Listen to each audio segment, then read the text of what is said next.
My son's wedding was supposed to be the proudest day of my life. It was supposed to unite our family forever.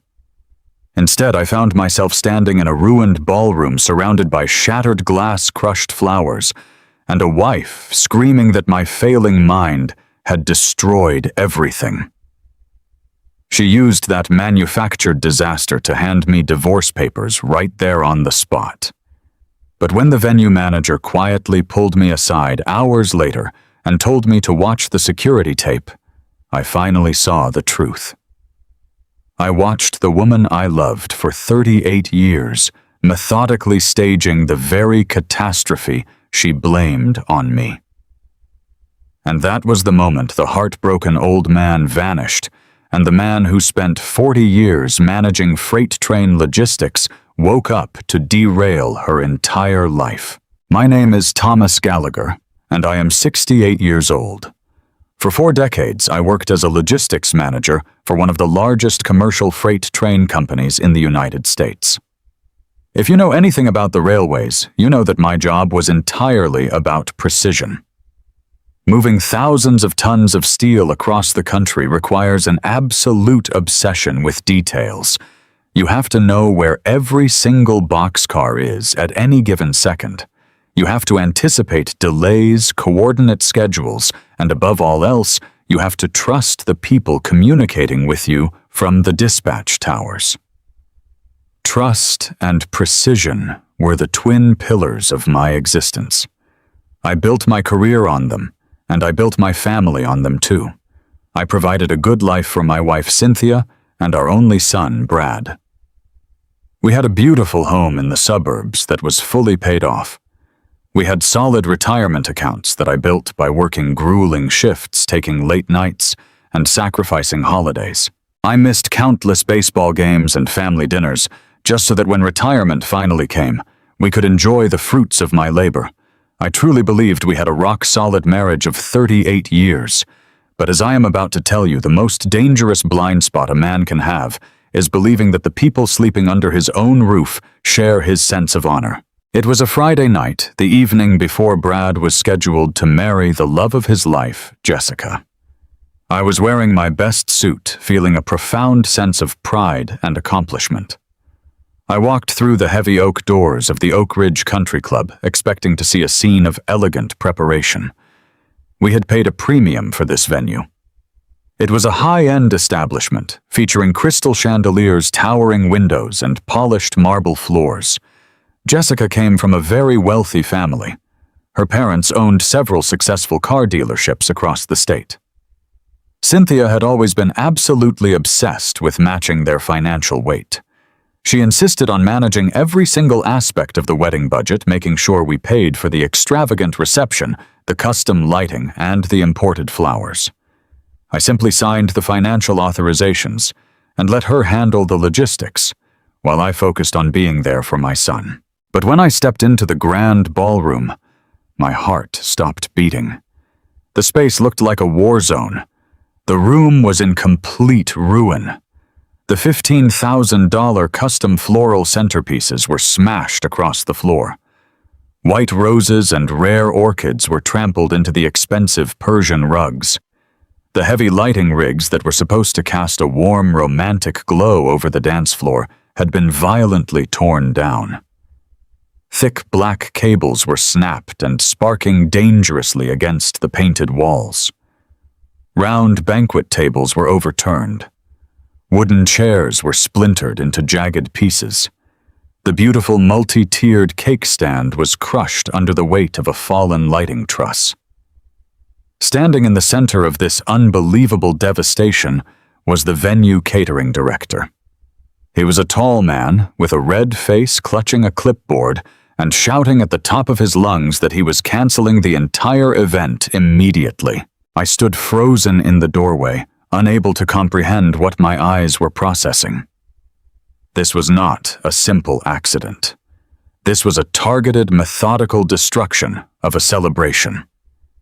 My mind raced trying to categorize the chaos. In my days on the railroad, if a train derailed, there was a strict, immediate protocol to follow. You assess the damage, identify the root cause, and isolate the variable.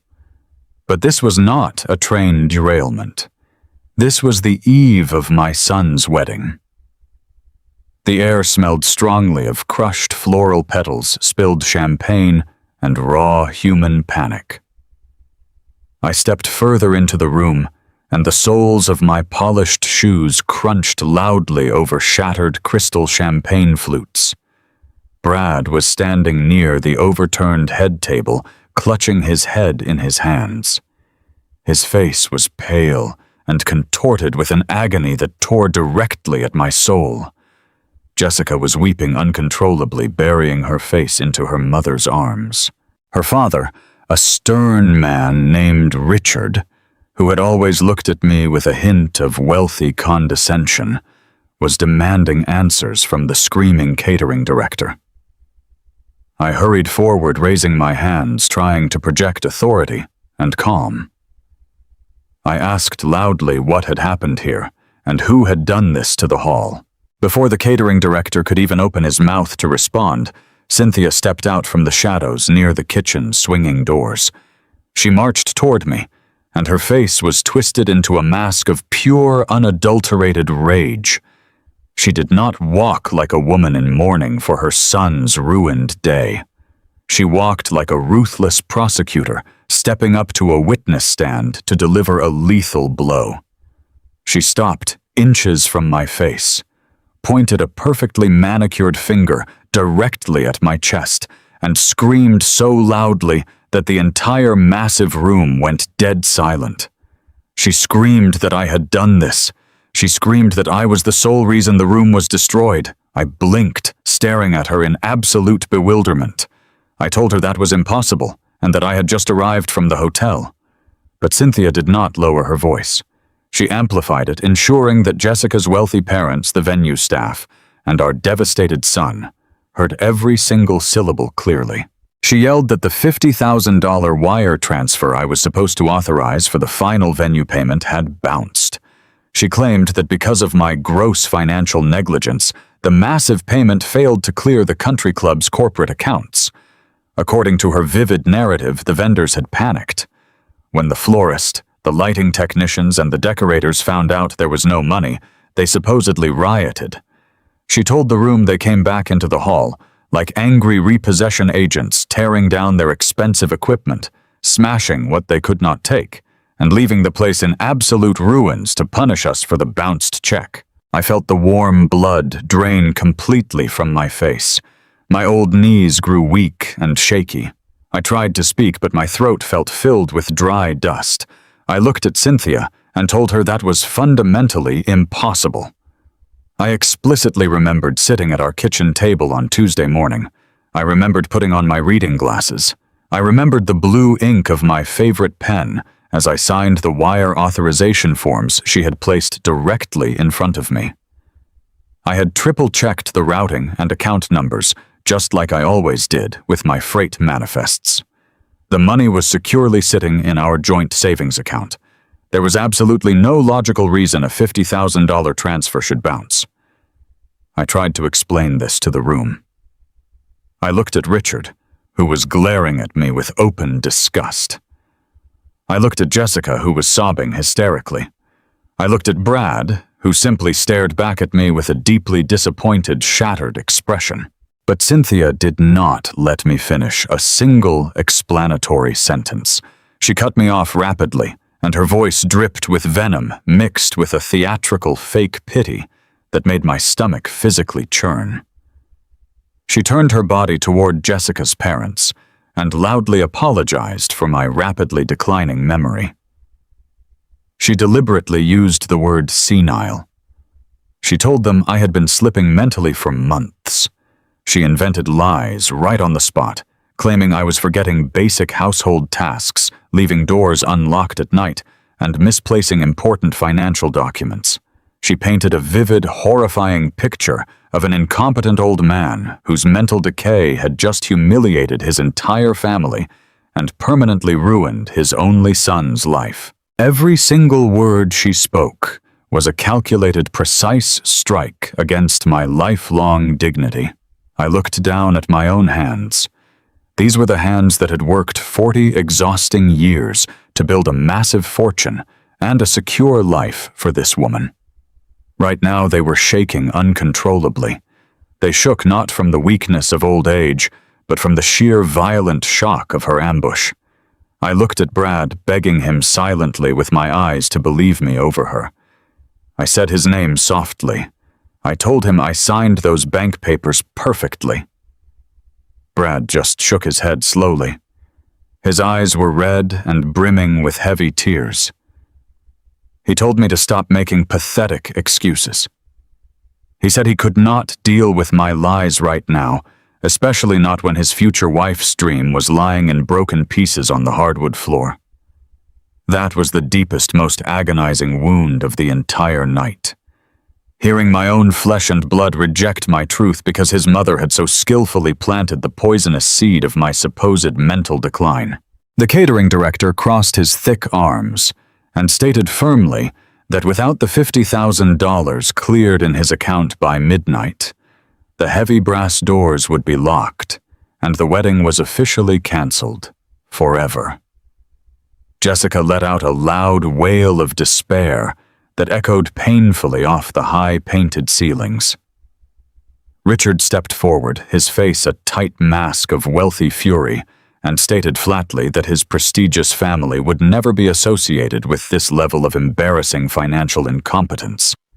I stood completely alone, surrounded by people I deeply loved and people I respected. I was utterly isolated by a toxic narrative I could not immediately disprove.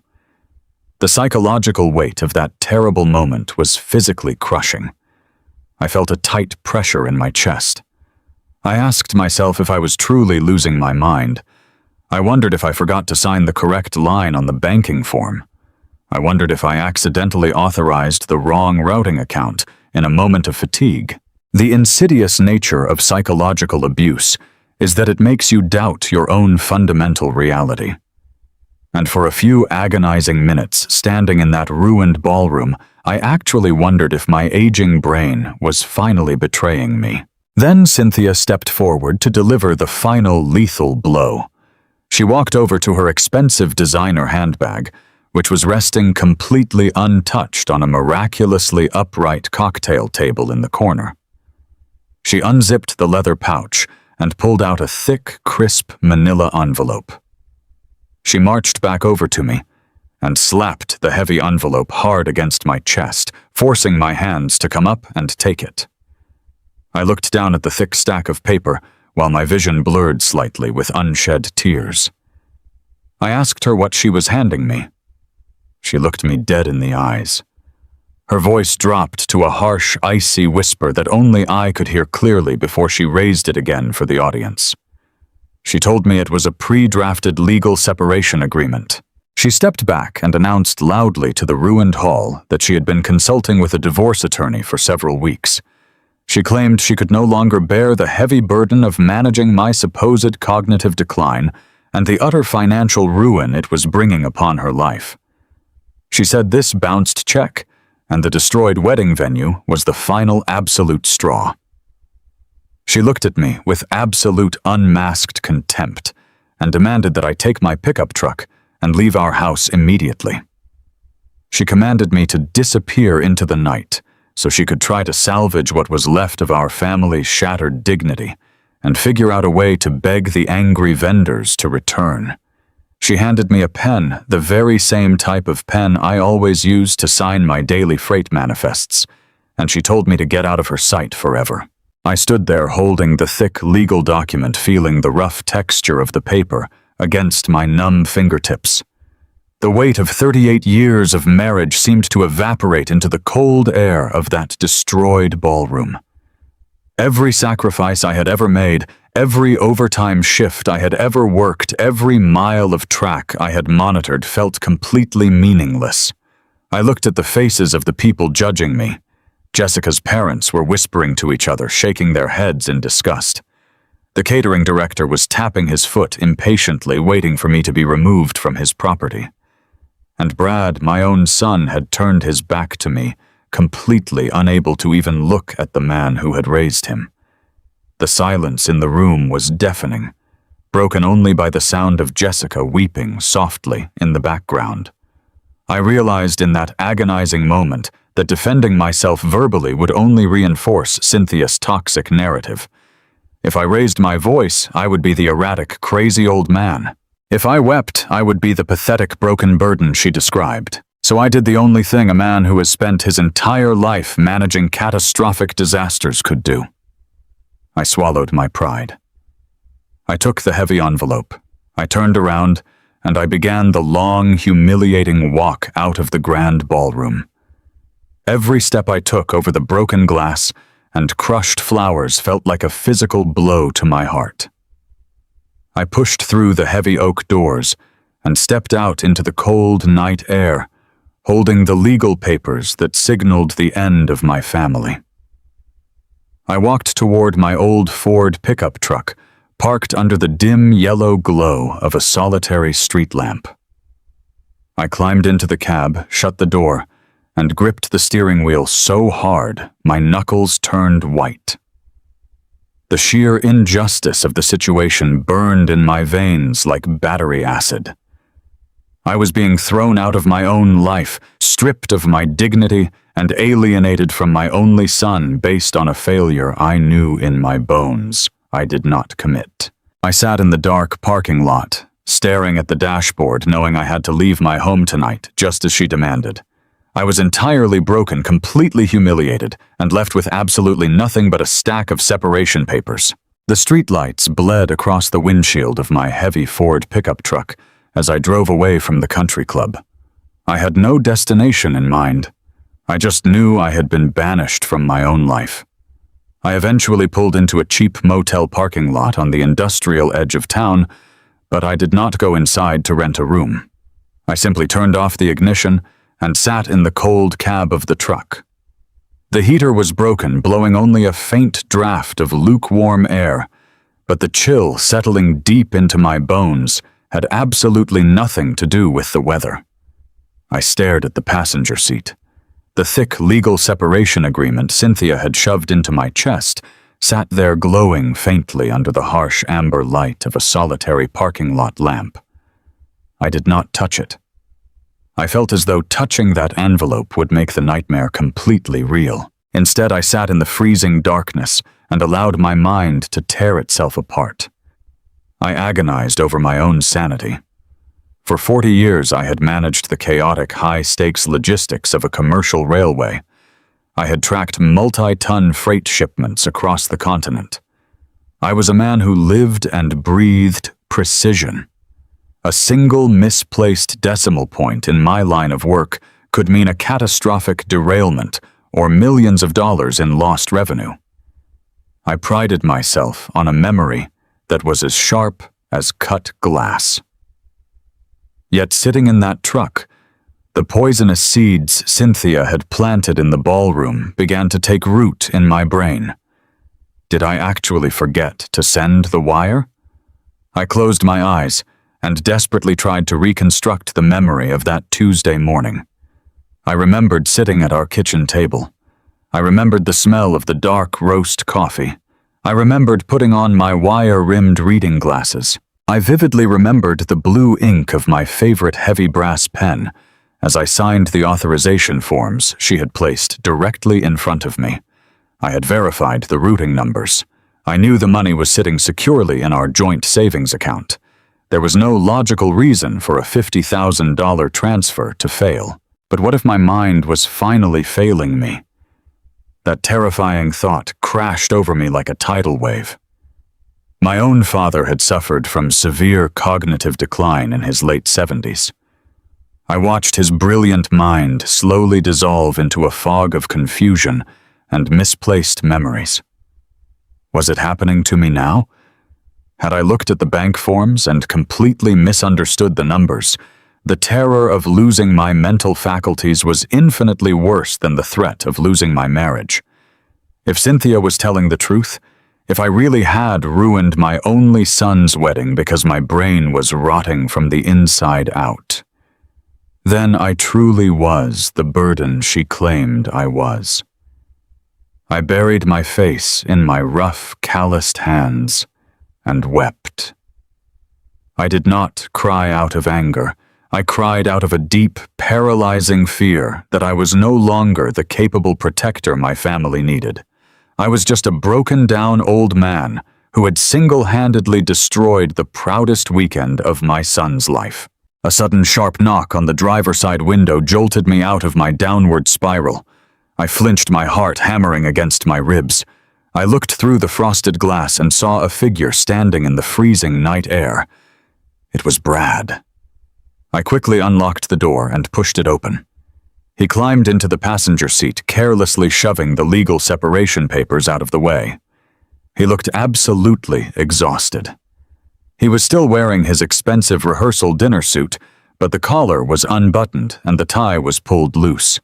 He smelled of stale champagne and profound stress. I asked him how he found me. He stared straight ahead at the dashboard and said he tracked the GPS location on my phone. I looked at my son, the boy I had sacrificed so many nights and weekends to provide for, and my heart shattered into 1,000 jagged pieces. His eyes were bloodshot and swollen. He looked like he was carrying the weight of the entire world on his shoulders. He turned his head to look at me, and the raw agony in his expression nearly took my breath away. He told me that Jessica had locked herself in her childhood bedroom and would not stop crying. He said her parents were actively threatening to cancel the wedding entirely and pull all their financial support for the young couple's future. Then his voice cracked. He told me Cynthia was back at the house having a massive emotional breakdown. She was screaming to the walls that I had humiliated her in front of the entire town and that she would never forgive me for bouncing the check. Brad leaned across the center console and grabbed my arm. His grip was tight, desperate. He looked me dead in the eyes and pleaded with me. He begged me to just make it right. He told me he did not care who was at fault anymore. He did not care about the logistics or the bank errors. He just wanted the nightmare to stop. With tears spilling over his eyelashes, he begged his own father to surrender. He asked me to sign the house over to Mom to give her whatever she demanded in those legal papers, and to do whatever it took to pacify her so they could somehow salvage the wedding tomorrow. Hearing a grown man beg his father to fall on his sword was the most devastating moment of my entire life.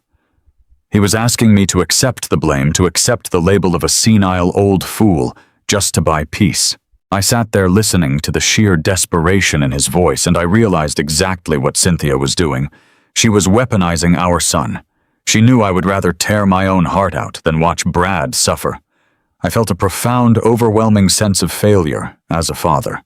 I had somehow allowed my family to reach a point where my son felt he had to sacrifice his father's dignity to appease his mother's rage.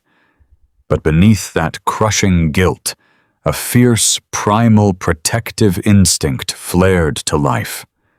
I looked at Brad, placed my hand firmly over his, and squeezed. I kept my voice incredibly steady and calm. I told him I would fix it. I promised him on my life that the wedding would happen, and that Jessica would walk down the aisle.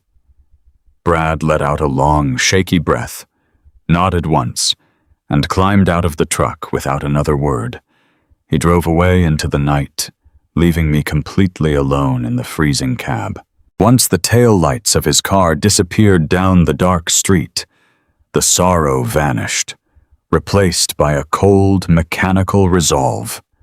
I refused to let my son's wedding day die. I refused to be a victim of my own supposed mistakes. If I had truly bounced that check, if my declining memory had actually caused this catastrophe, then I would pay the ultimate price to repair it. I reached behind my seat and pulled out my heavy leather briefcase. I opened my laptop and rested it directly on the steering wheel. The harsh blue light of the screen illuminated the dark cabin. I connected to the spotty motel wireless network and navigated straight to my emergency retirement portal. This was my secure 401k account. It was a separate financial vault I had painstakingly built over 40 years of hard labor on the railways. This money was meant to protect me in my final years, to cover catastrophic medical emergencies, and to ensure I never became a financial burden to anyone. I stared at the total balance. I took a deep, stabilizing breath and initiated the process for an extreme emergency withdrawal. I requested the immediate liquidation of $50,000. The security systems flashed bright red warnings across the screen. Bold text alerted me to the severe tax penalties and massive financial losses associated with pulling that much capital without prior authorization. I did not care. I bypassed every single warning and clicked confirm. I arranged for an emergency wire bypass that would be available the absolute second the banking institutions opened their doors. My plan was simple and desperate. I would go directly to the country club, wait for the venue manager to arrive, and literally beg for a few hours of grace. I would promise to hand him a certified cashier's check for $50,000 to cover the bounced funds and pay for every single broken plate, crushed orchid, and torn lighting cable. I was willing to completely bankrupt my own future to restore my son's happiness. I would not allow myself to be the incompetent villain of this story. I spent the next 2 hours sitting in the freezing truck watching the digital clock on my dashboard slowly tick forward. Every minute felt like an eternity.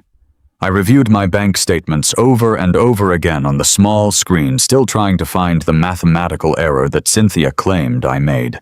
The numbers blurred together in my exhausted eyes, but my determination never wavered.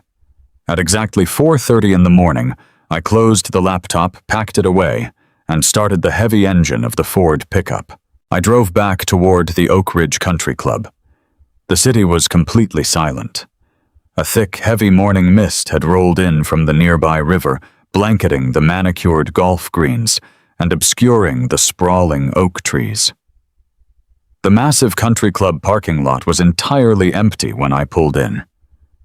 The grand building looked dark and intimidating, a silent monument to the disaster that had unfolded inside just hours ago.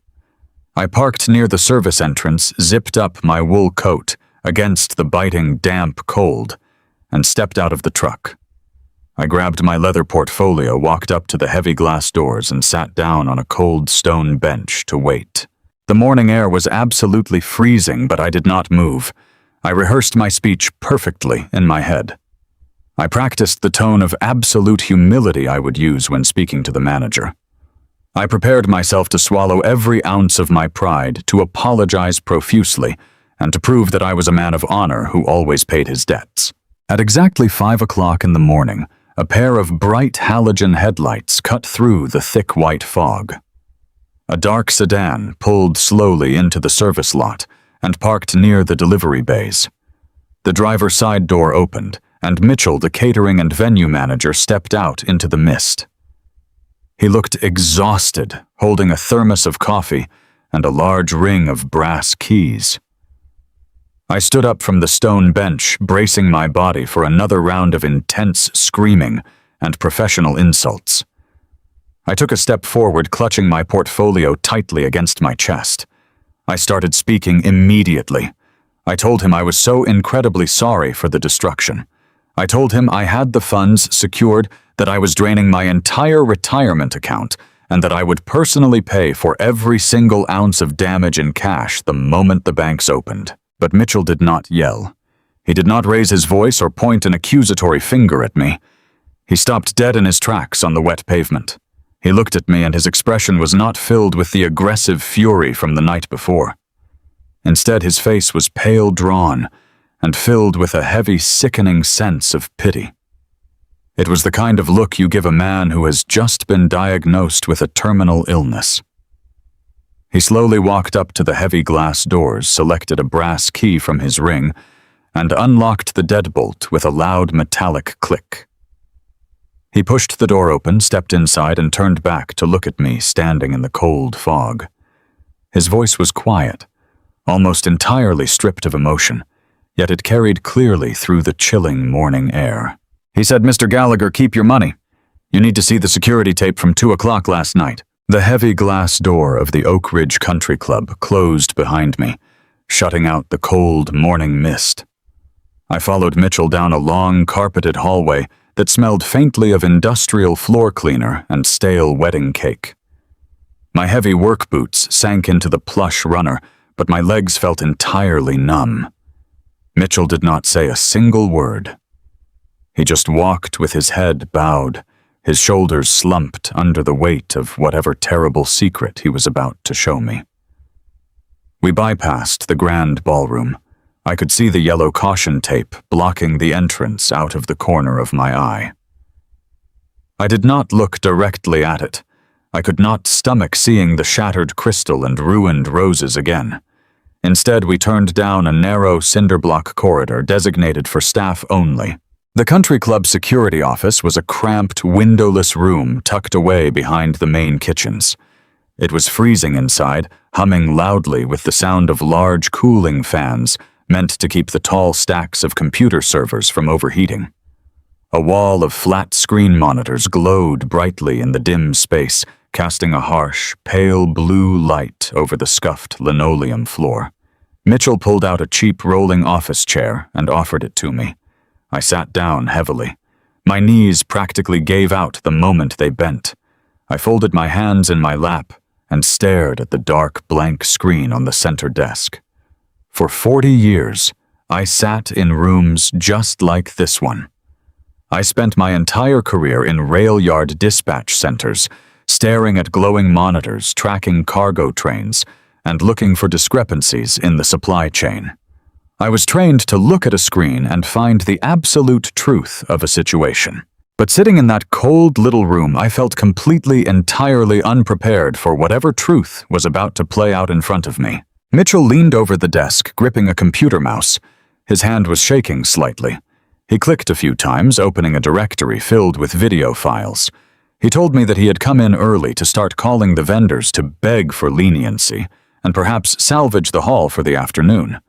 But before he made those calls, he decided to check the digital surveillance logs just to see exactly what time the angry decorators had allegedly stormed the building. He swallowed hard, his Adam's apple bobbing in his throat.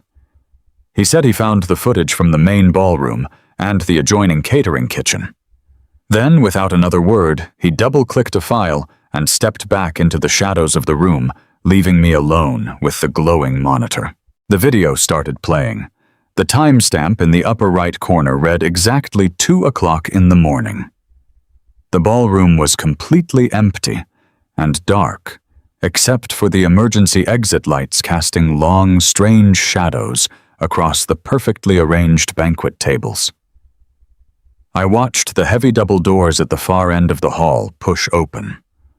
2 figures slipped inside. The security cameras were high-definition switching automatically to a crisp black and white night vision mode. My calloused hands clamped down on the plastic armrests of the chair so hard my joints cracked. I stopped breathing entirely. It was not a mob of angry, unpaid florists. It was not a group of disgruntled lighting technicians demanding their money. The figures moving across the screen were my wife, Cynthia, and her younger brother, Frank. Frank was a man I had never truly trusted. He owned a string of buy here, pay here, used car lots on the edge of the county. He was a slippery, fast-talking salesman who always wore expensive suits, tailored just a little too tight, and smiled with a mouth full of porcelain veneers. He made his living preying on people with bad credit, selling them overpriced sedans that would break down 3 months later. I always kept my distance from him, treating him with polite tolerance purely for my wife's sake. But there he was on the screen, prowling into the grand ballroom alongside the woman I had sworn to love and protect for almost 4 decades. Cynthia was still wearing the elegant navy blue silk dress she had purchased specifically for the rehearsal dinner. I watched in absolute horrified silence as my wife casually walked over to the main service bar. She reached behind the counter, pulled out a bottle of premium venue champagne, and handed it to Frank. He popped the cork, laughing silently on the muted video feed. They took turns drinking directly from the bottle, passing it back and forth like two teenagers breaking into an abandoned house. They looked incredibly relaxed. They looked victorious. Then the methodical destruction began. I watched my wife set the champagne bottle down and walk over to the nearest guest table. She grabbed the edge of the heavy linen tablecloth and yanked it hard. A $15,000 custom arrangement of white roses and rare orchids crashed to the floor. The heavy crystal vase shattered into dozens of pieces. Frank joined in, moving down the row of tables with a reckless, gleeful energy. He kicked over the wooden banquet chairs, splintering the backs against the hard floor. He shoved the tall silver candelabras off the head table, watching them dent the polished wood. My heart hammered a frantic, desperate rhythm against my ribs. A cold sweat broke out across the back of my neck. I was watching 38 years of marital trust evaporate into thin air. I watched Cynthia grab a heavy brass serving tray from a catering cart and deliberately smash it repeatedly into the multi-tiered cake stand until the entire structure collapsed under its own weight. She did not look angry. She did not look like a woman in the middle of a mental breakdown. She looked incredibly focused. She was staging a disaster. She was meticulously, intentionally manufacturing the exact catastrophe she had publicly blamed on my declining memory just hours later. Frank walked over to the perimeter of the dance floor where the expensive custom lighting rigs were stationed. He reached into his suit jacket, pulled out a small pocket knife, and began sawing through the thick black power cables. Sparks did not fly because the main breaker was off, but the damage was permanent and severe. They were systematically destroying their own nephew's wedding reception. They were destroying my son's special day with absolute unapologetic malice. I could not tear my eyes away from the monitor. My mind struggled to bridge the massive gap between the woman I knew and the monster on the screen. The woman who had packed my lunches, the woman who had held my hand when my parents passed away, the woman who had stood beside me at church every single Sunday was currently on video destroying our family. I felt a wave of profound, intense nausea wash over me. The betrayal was so deep, so entirely comprehensive, that it felt like a physical knife twisting slowly in my gut. I had spent the entire night sleeping in my freezing truck, agonizing over my own sanity, weeping because I thought my aging brain had ruined my son's life. And all the while, the real perpetrators had been laughing, drinking stolen champagne, and framing me for their crimes. Mitchell stepped forward from the shadows. He reached over the desk and placed his hand on the computer mouse. He told me softly that the ballroom cameras did not record sound.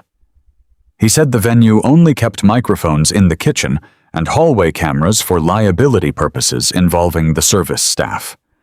He clicked the mouse, minimizing the ballroom video and opening a second file. He told me I needed to hear this part. He warned me that it was going to hurt, but that I had to listen very closely. The screen shifted to a different angle, showing the stainless steel prep tables of the main catering kitchen. Cynthia and Frank walked through the swinging doors, stepping into the bright fluorescent lights of the prep area. Frank was holding the half-empty bottle of champagne. The audio kicked in with a sharp hiss of static before settling into a crystal-clear feed. I heard my wife's voice echo through the small security office. It was sharp, cold, and entirely devoid of any human empathy.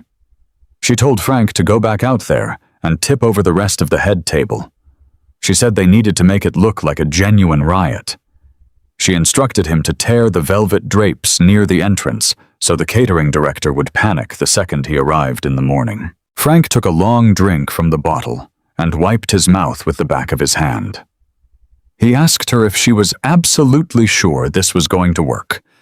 He asked if she thought I might figure it out and check the bank records. Cynthia let out a sharp, dismissive laugh that chilled the blood in my veins. It was a sound I had never heard her make in all our years together. She looked directly toward the kitchen camera, totally unaware It was recording her every word. She told Frank that I was completely clueless. She said I spent my whole life blindly trusting her with the finances because I was too busy playing the hard-working provider. Then she spoke the words that finally killed the man I used to be. She said clearly and calmly that when she told Brad the venue checks bounced because his father's mind was finally gone, the boy would be utterly devastated. She said she would play the victim perfectly. She bragged that she would convince our son that my mental decline had become a massive toxic burden on the family. She said with absolute certainty that Brad would never speak to me again after his wedding was destroyed. She smiled a cruel, calculating smile and told her brother that once I was isolated and deemed incompetent, the divorce would be a complete slam dunk. She said she would take the house, she would take the retirement accounts, and she would finally be free of playing the dutiful suburban wife. I sat perfectly still, staring at her face on the monitor. The sheer magnitude of her cruelty was breathtaking. She was not just divorcing me. She was actively, deliberately attempting to destroy my relationship with my only son.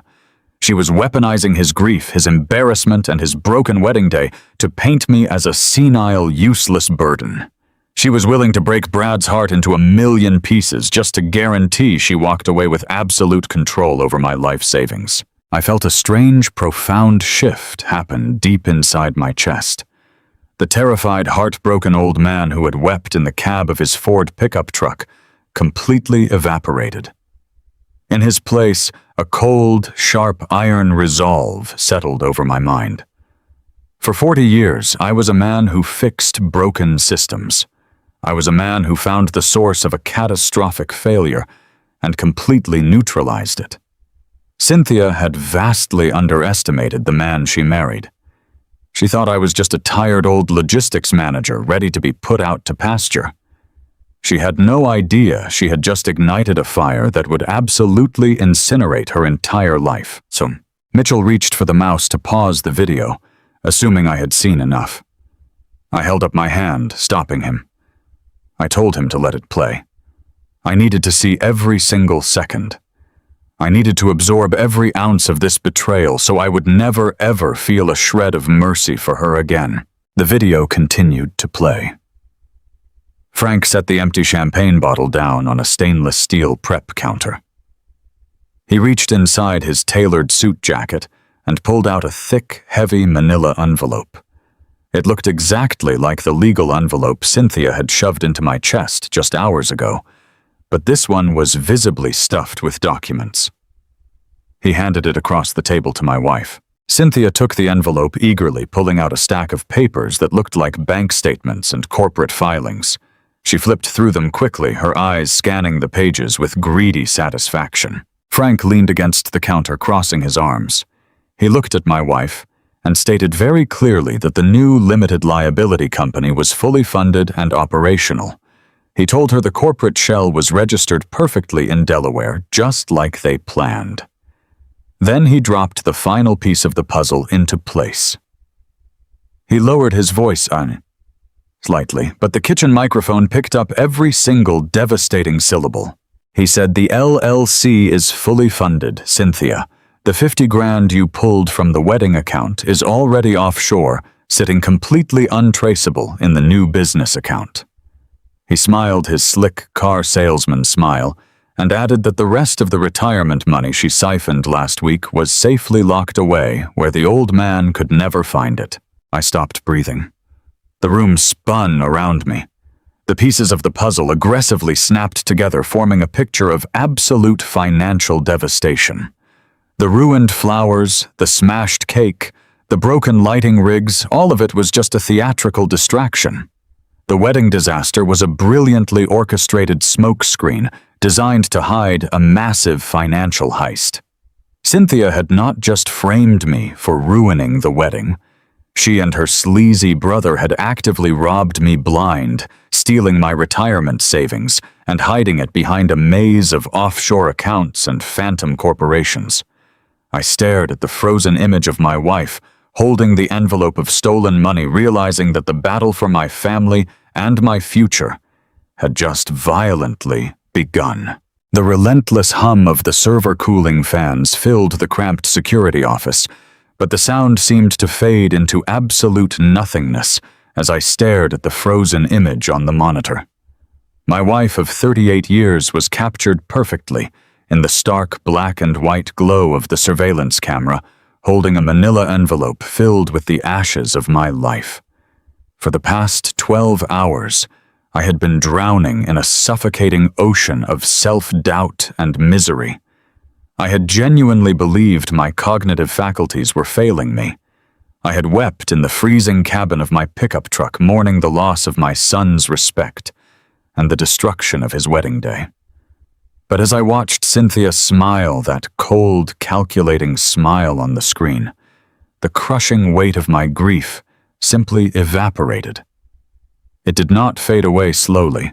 It vanished instantly, replaced by a sudden chilling clarity that settled over my mind like a thick sheet of winter ice. I realized in that exact moment that the woman I had slept beside for nearly 4 decades was an absolute stranger. She was not a frustrated wife dealing with an aging husband. She was a meticulous, ruthless monster who had orchestrated my financial and social demise with breathtaking precision. She had weaponized my son's wedding to create a flawless smokescreen. She had manufactured a public catastrophe designed to humiliate me, isolate me, and justify a rapid divorce where she would walk away with everything I had spent a lifetime building. The sheer scale of her deception was staggering, but my heart no longer ached.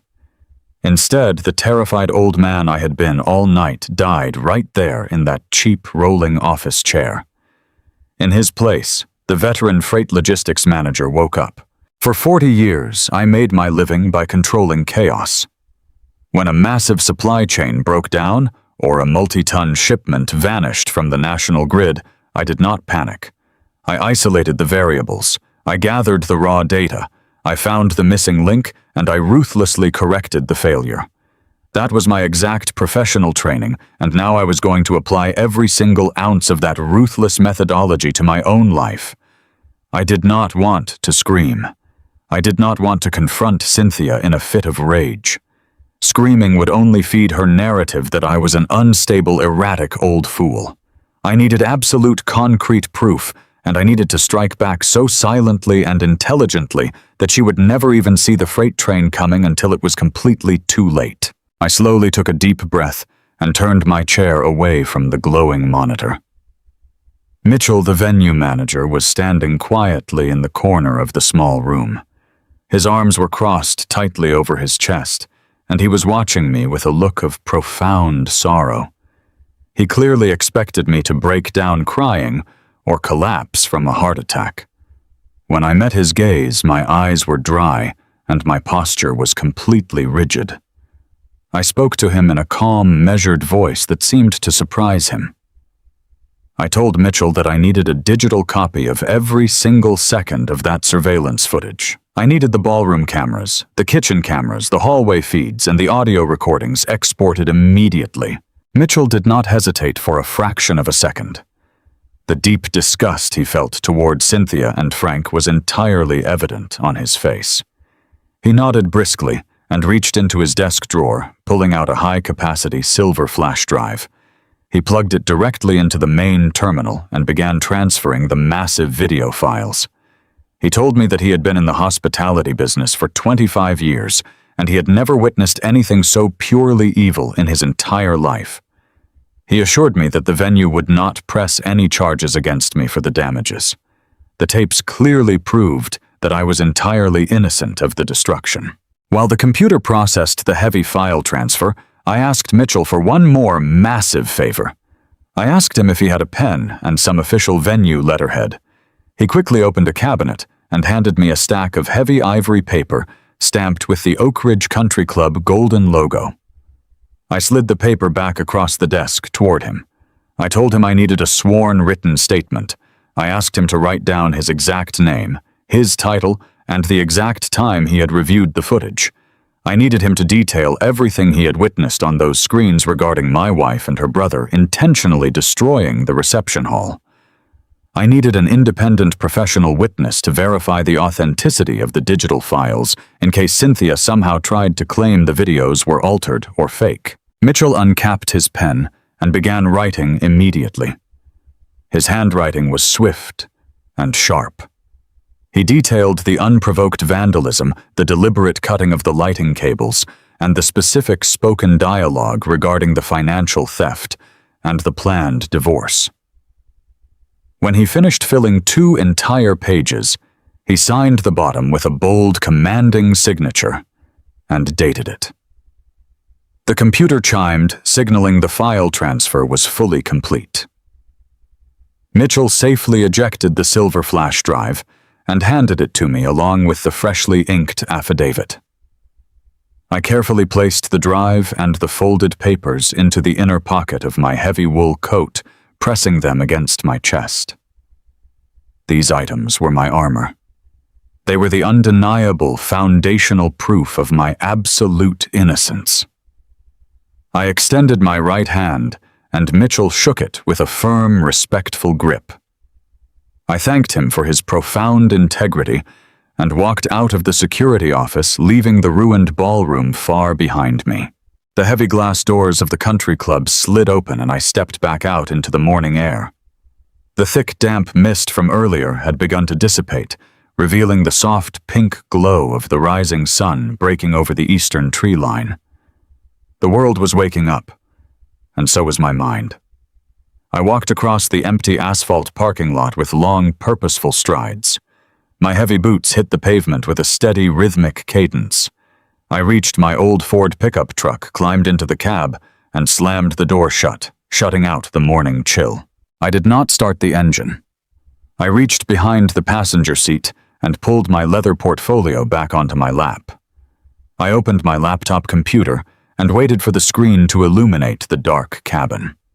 For 4 long decades, my entire professional existence revolved around tracing missing things.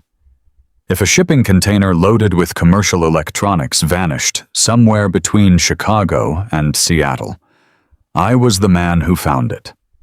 Tracking lost freight requires a specific mindset. You have to ignore the noise and follow the exact chain of custody. You follow the signatures, the timestamps, and the routing numbers. Tracking an allegedly bounced $50,000 wire transfer was absolute child's play compared to routing a missing freight train. I connected my laptop to my mobile cellular hotspot, taking a long, stabilizing breath as the internet connection secured itself. I opened my secure web browser and navigated directly to the main portal of my primary banking institution.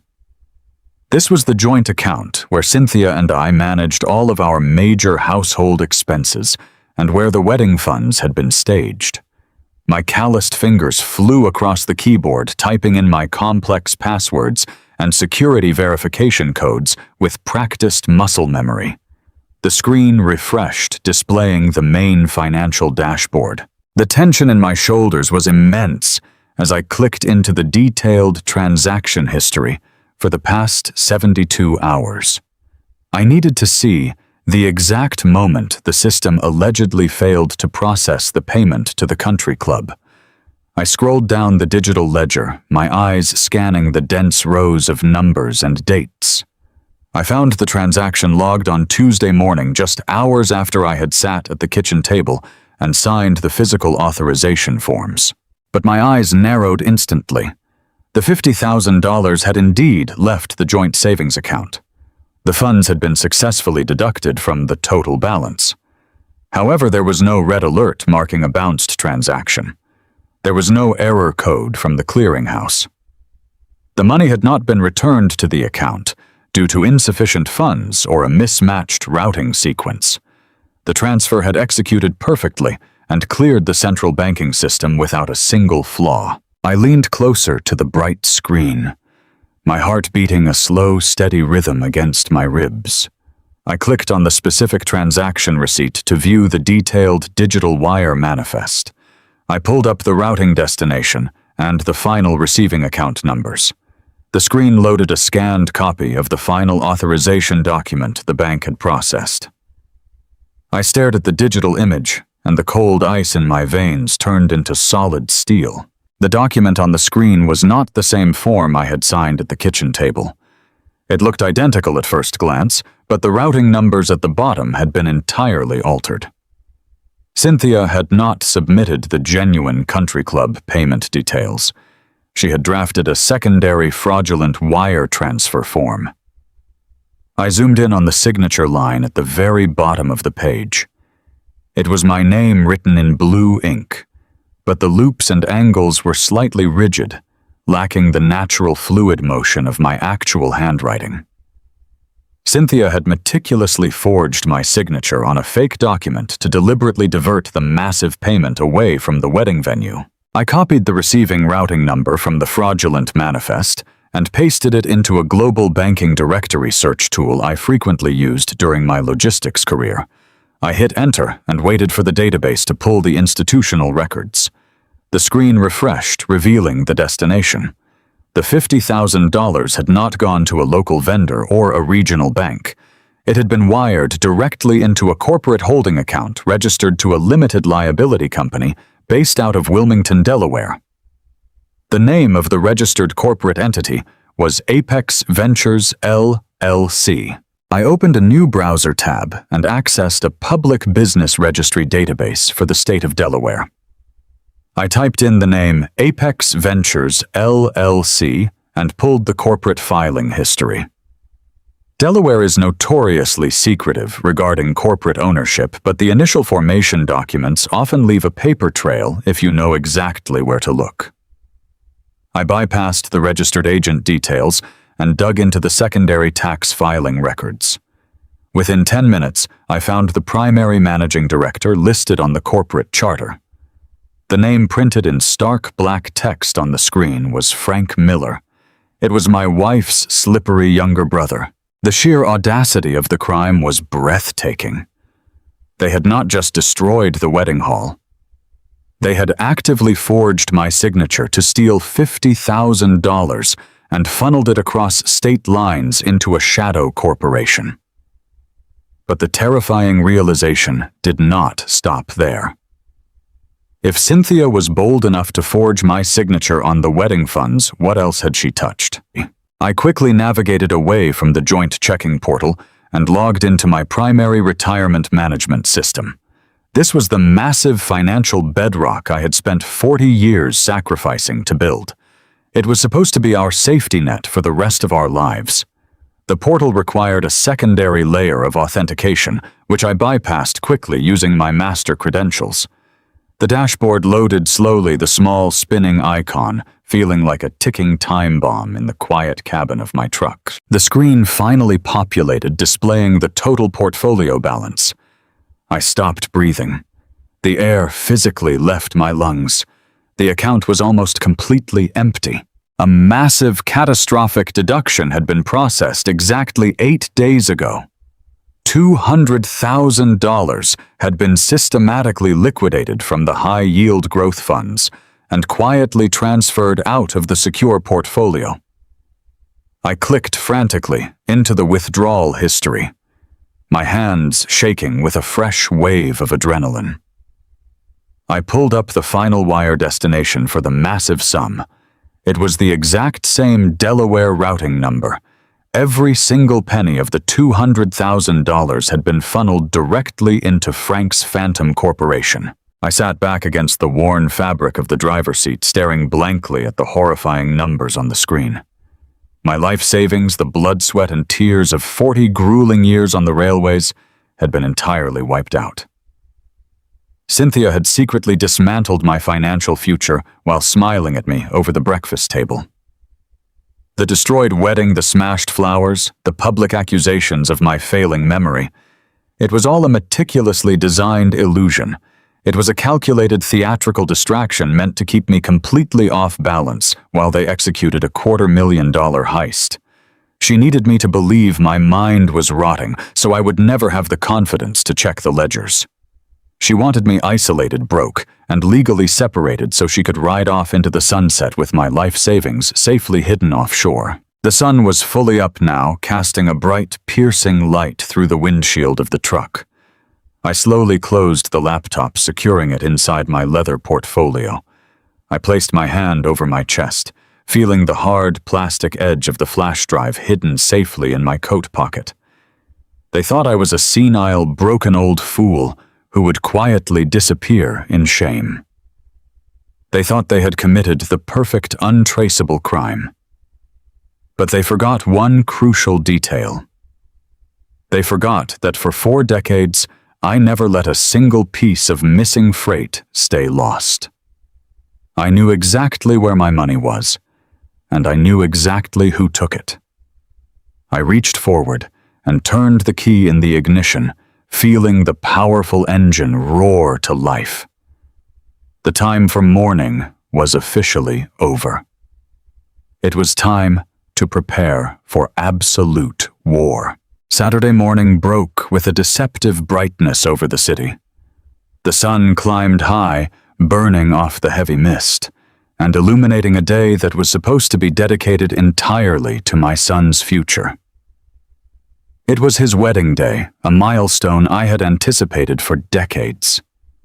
Instead, I found myself parked behind a run-down strip mall diner miles away from the country club and entirely removed from the morning preparations. My phone buzzed continuously in the cup holder, vibrating with text messages from confused relatives and anxious groomsmen wondering where the father of the groom was hiding. I silenced the device and tossed it into the glove compartment. I had absolutely no intention of standing around in a tailored tuxedo, adjusting boutonnieres while a pair of ruthless thieves smiled for the wedding photographer. The time for playing the dutiful, oblivious patriarch was officially over. I needed heavy artillery, and I knew exactly who to call to get it. During my 40 years managing commercial railway logistics, I worked very closely with a man named William Sterling. William was a senior corporate compliance auditor for the National Transport Conglomerate. He was a meticulous bulldog of a man whose entire career was dedicated to tracking down embezzled corporate funds, exposing dummy vendor accounts, and finding stolen freight. We had spent years untangling massive supply chain frauds together across state lines. I dialed his personal cell phone, knowing he was one of the few men on Earth who possessed the clearance and the skill to bypass corporate red tape. When he answered, I did not waste time with pleasantries. I told him my life savings had just been hijacked through a fraudulent wire transfer and routed into a Delaware shell company called Apex Ventures. William did not ask unnecessary questions or offer empty sympathy. He recognized the cold gravity in my voice. He simply told me to text him the routing data and give him exactly 20 minutes. I sat in the cab of my truck, gripping a paper cup of lukewarm diner coffee, while William utilized his proprietary corporate databases. The waiting felt like suspended animation. My mind raced through the events of the previous night, parsing the cruel theater my wife had performed. Every insult she hurled about my failing memory was a calculated stroke of misdirection. When William finally called me back, his voice was deadly serious. He had effortlessly pierced the corporate veil of the Delaware Limited Liability Company. The privacy protections in that state are designed to shield wealthy investors from public scrutiny, but they always leave a digital fingerprint if you know which federal tax cross-references to pull. William confirmed my darkest suspicions. Apex Ventures was registered exclusively to Frank, with Cynthia listed as a silent managing partner, holding full absolute signatory authority. The shell corporation produced nothing and sold nothing. It was not a legitimate business. It was a temporary holding tank, a financial vacuum specifically engineered to suck up my assets and launder them clean before I even realized they were missing. Hearing William validate my findings removed any lingering shred of hopeful doubt I might have unknowingly harbored. This was a highly sophisticated, coordinated attack executed by the woman I had trusted more than anyone else in the world. But William was not finished speaking. He warned me to brace myself because he had run a routine background sweep on my own social security number just to be incredibly thorough. The words he spoke next felt like a physical sledgehammer slamming into my chest. He asked me when I had taken out a second mortgage on my house. I stopped breathing for a few seconds. I told him I paid off our suburban home 15 years ago. I had worked grueling overtime shifts in freezing rail yards for years, specifically to hand Cynthia a life entirely free of a mortgage payment. I proudly told him I had never borrowed another dime against that property. William let out a heavy, mournful sigh over the speakerphone.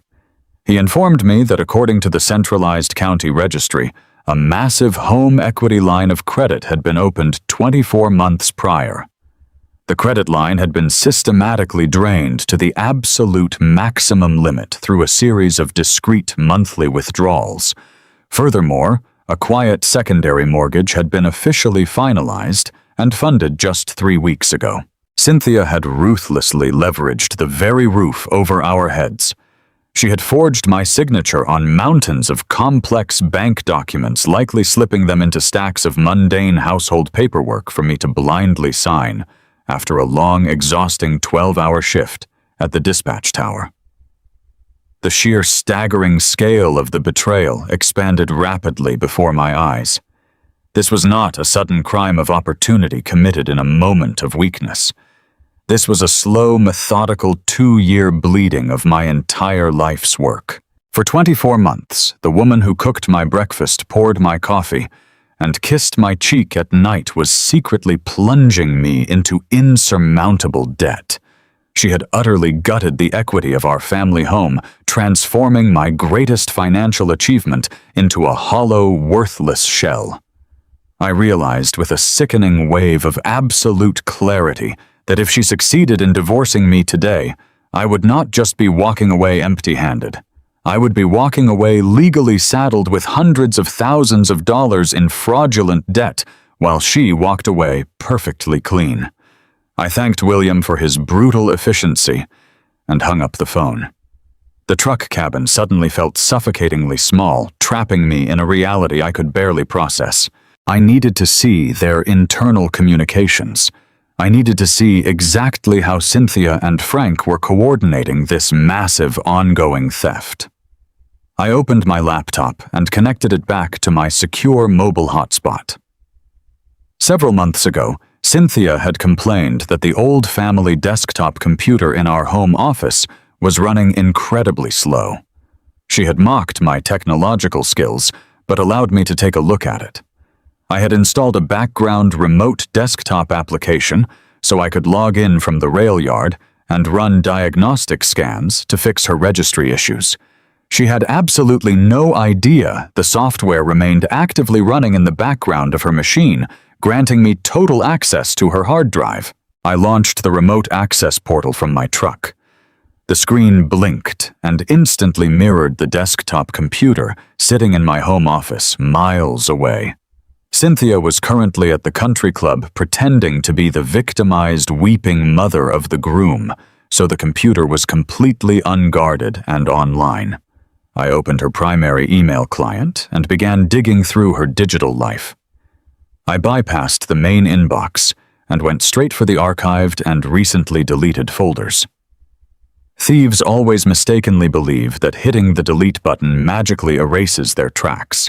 But digital ghosts always remain if you know how to resurrect them. It took me less than 10 minutes to locate a hidden encrypted email chain between Cynthia and Frank. The subject line was simply labeled Project Sunshine.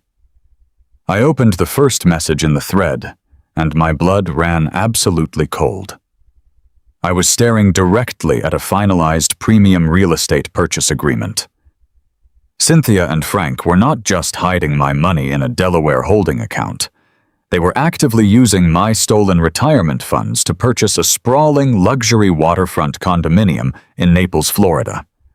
The closing price listed on the contract was $800,000.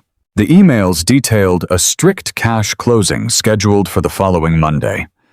They had aggressively combined the $200,000 from my retirement, the $50,000 meant for my son's wedding, and the massive sum from the fraudulent home equity loans to buy a tropical paradise outright. I read sickening messages where Cynthia complained about the specific shade of imported Italian granite countertops she wanted for the Florida kitchen. I read emails where Frank joked about purchasing a new twin-engine speedboat to dock right outside their new back door, using the leftover equity cash. They were casually and gleefully discussing how they would decorate a luxury retirement estate, funded entirely by my 4 decades of grueling physical labor. The ultimate insult was reading Cynthia's own words as she described to her brother how beautiful the ocean view would be once she was finally free of the boring suburban prison I had supposedly trapped her in. She called my life, my endless sacrifices, and my unwavering loyalty a suffocating, pathetic bore. She was building an extravagant dream life on the smoking ashes of my dignity, and she was thoroughly enjoying the process. I was shaking with a righteous, silent fury as I continued to scroll backward through the deleted folder. I thought I had uncovered the absolute worst of her deceit, but I was horribly wrong. The financial theft was merely the vehicle for her grand escape. The specific method she planned to use to ensure I could never legally fight back or reclaim my assets was far more sinister than simple embezzlement. At the very bottom of the archive, I found an older email chain between Cynthia and a man named Dr. Silas Montgomery. I recognized the name immediately from local advertisements. He was a high-priced private concierge physician operating out of a wealthy neighboring suburb. He catered exclusively to affluent clients seeking discreet medical favors off the books evaluations and fast-tracked prescriptions. I clicked open the final message in the thread, which had been sent just 3 days prior to the wedding disaster. Cynthia had written a detailed, chillingly clinical psychological profile of me. She told the corrupt doctor that my cognitive decline had rapidly escalated into violently unmanageable episodes. She fabricated entire stories about me threatening her safety and forgetting my own name. But it was the final paragraph of her message that literally made my heart stop beating. Cynthia explicitly stated that the upcoming wedding reception would serve as the perfect, undeniable public proof of my total mental collapse. She wrote that I was going to humiliate the family by bouncing a massive check and destroying the venue arrangements. She was entirely prearranging my guilt and setting the stage for a public medical spectacle. She told Dr. Montgomery that she needed him on absolute standby for Monday morning, right after the Florida condo closing. She wrote, quote, "When I present the police reports and the venue damages from the wedding, you will have all the collateral evidence you need to formally sign the medical affidavit. Once you declare him legally incompetent, I can execute the emergency power of attorney." End quote. The true, unadulterated horror of her master plan crashed over me, pulling the oxygen straight out of my lungs. The legal separation documents she handed me in the ballroom were only a temporary backup strategy to get me out of the house. Her primary overarching goal was absolute total subjugation of my life. Cynthia intended to use the ruined wedding as Exhibit A in a fraudulent medical guardianship hearing. She was going to pay a corrupt concierge doctor to officially diagnose me with severe sudden onset dementia, based entirely on her fabricated testimony and the staged ballroom disaster. With a judge's declaration of legal incompetence, she would automatically seize absolute power of attorney over my entire existence. The implications were horrifying. I would be instantly stripped of my basic human rights. I would have absolutely no legal standing to access my own bank accounts, hire an independent attorney, or dispute the fraudulent home equity loans. She planned to lock me away in a dismal state-funded memory care facility to rot in absolute isolation. I would be a prisoner in my own life, unable to speak for myself, while she lived like untouchable royalty in a Florida mansion bought with my stolen money. She was not just trying to take my wealth or end our marriage. She was actively, methodically plotting to completely erase my humanity and ensure I died alone in a locked ward. The morning sun climbed higher into the sky, burning away the last remaining patches of early fog. But the cold inside my truck cabin remained absolute. I sat staring at the glowing screen of my laptop, letting the sheer magnitude of my wife's treachery wash over me. For a brief, agonizing moment, a violent surge of pure adrenaline spiked through my veins. Every natural human instinct demanded that I throw the truck into gear speed back to our suburban home and kick the front door off its hinges. I wanted to march into the living room, grab Cynthia by her shoulders and scream until my vocal cords bled. I wanted to shatter her smug, aristocratic facade and demand to know how she could look me in the eyes for 38 years while plotting to lock me away in a psychiatric ward. The rage was a living, breathing entity inside my chest, clawing at my ribs, begging to be unleashed. But the discipline forged over 40 years of managing freight logistics violently suppressed that emotional eruption. In the railway business, letting your emotions govern a crisis always results in a fatal derailment. If I stormed into that house, screaming and waving my arms, I would be walking directly into the exact psychological trap Cynthia had meticulously constructed. A public meltdown was the final piece of ammunition she needed. She would simply pull out her cell phone, record my rage, and immediately call the police. She would show the officers the ruined country club, tell them I was suffering from severe dementia, and use my entirely justified anger as undeniable proof of my violent mental collapse. That corrupt concierge doctor would sign the medical guardianship papers before the sun went down, and I would wake up strapped to a bed in a state facility stripped of my basic human rights. I realized with crystal clarity that physical confrontation was a weapon for the foolish and the weak. I was neither. I refused to be a casualty of her narcissistic greed. My retaliation needed to be completely silent, entirely invisible, and structurally devastating. I needed to utilize the cold, heavy machinery of the American legal system to crush her reality. I needed to engineer a systemic karma so absolute that she would never recover. I carefully powered down my laptop, slid it into my worn leather portfolio, and placed the heavy silver flash drive containing the security footage securely into my breast pocket. I put the truck in drive and pulled out of the quiet parking lot, heading straight toward the financial district of the city. I was not going home. I was going to find a shark. During my tenure managing Continental Rail lines, I crossed paths with a multitude of corporate lawyers. Most of them were overly cautious men in cheap suits who preferred to settle out of court rather than fight. But there was one name that always circulated in hushed, respectful tones among the senior logistics executives. Richard Vance. He was a high-powered, ruthless litigator who specialized exclusively in complex trust disputes, corporate fraud, and high-net-worth asset recovery. He was a man known for utterly dismantling his opponents with surgical precision. I did not care what his hourly retainer cost. I was fully prepared to leverage every single asset I had left to secure his absolute loyalty.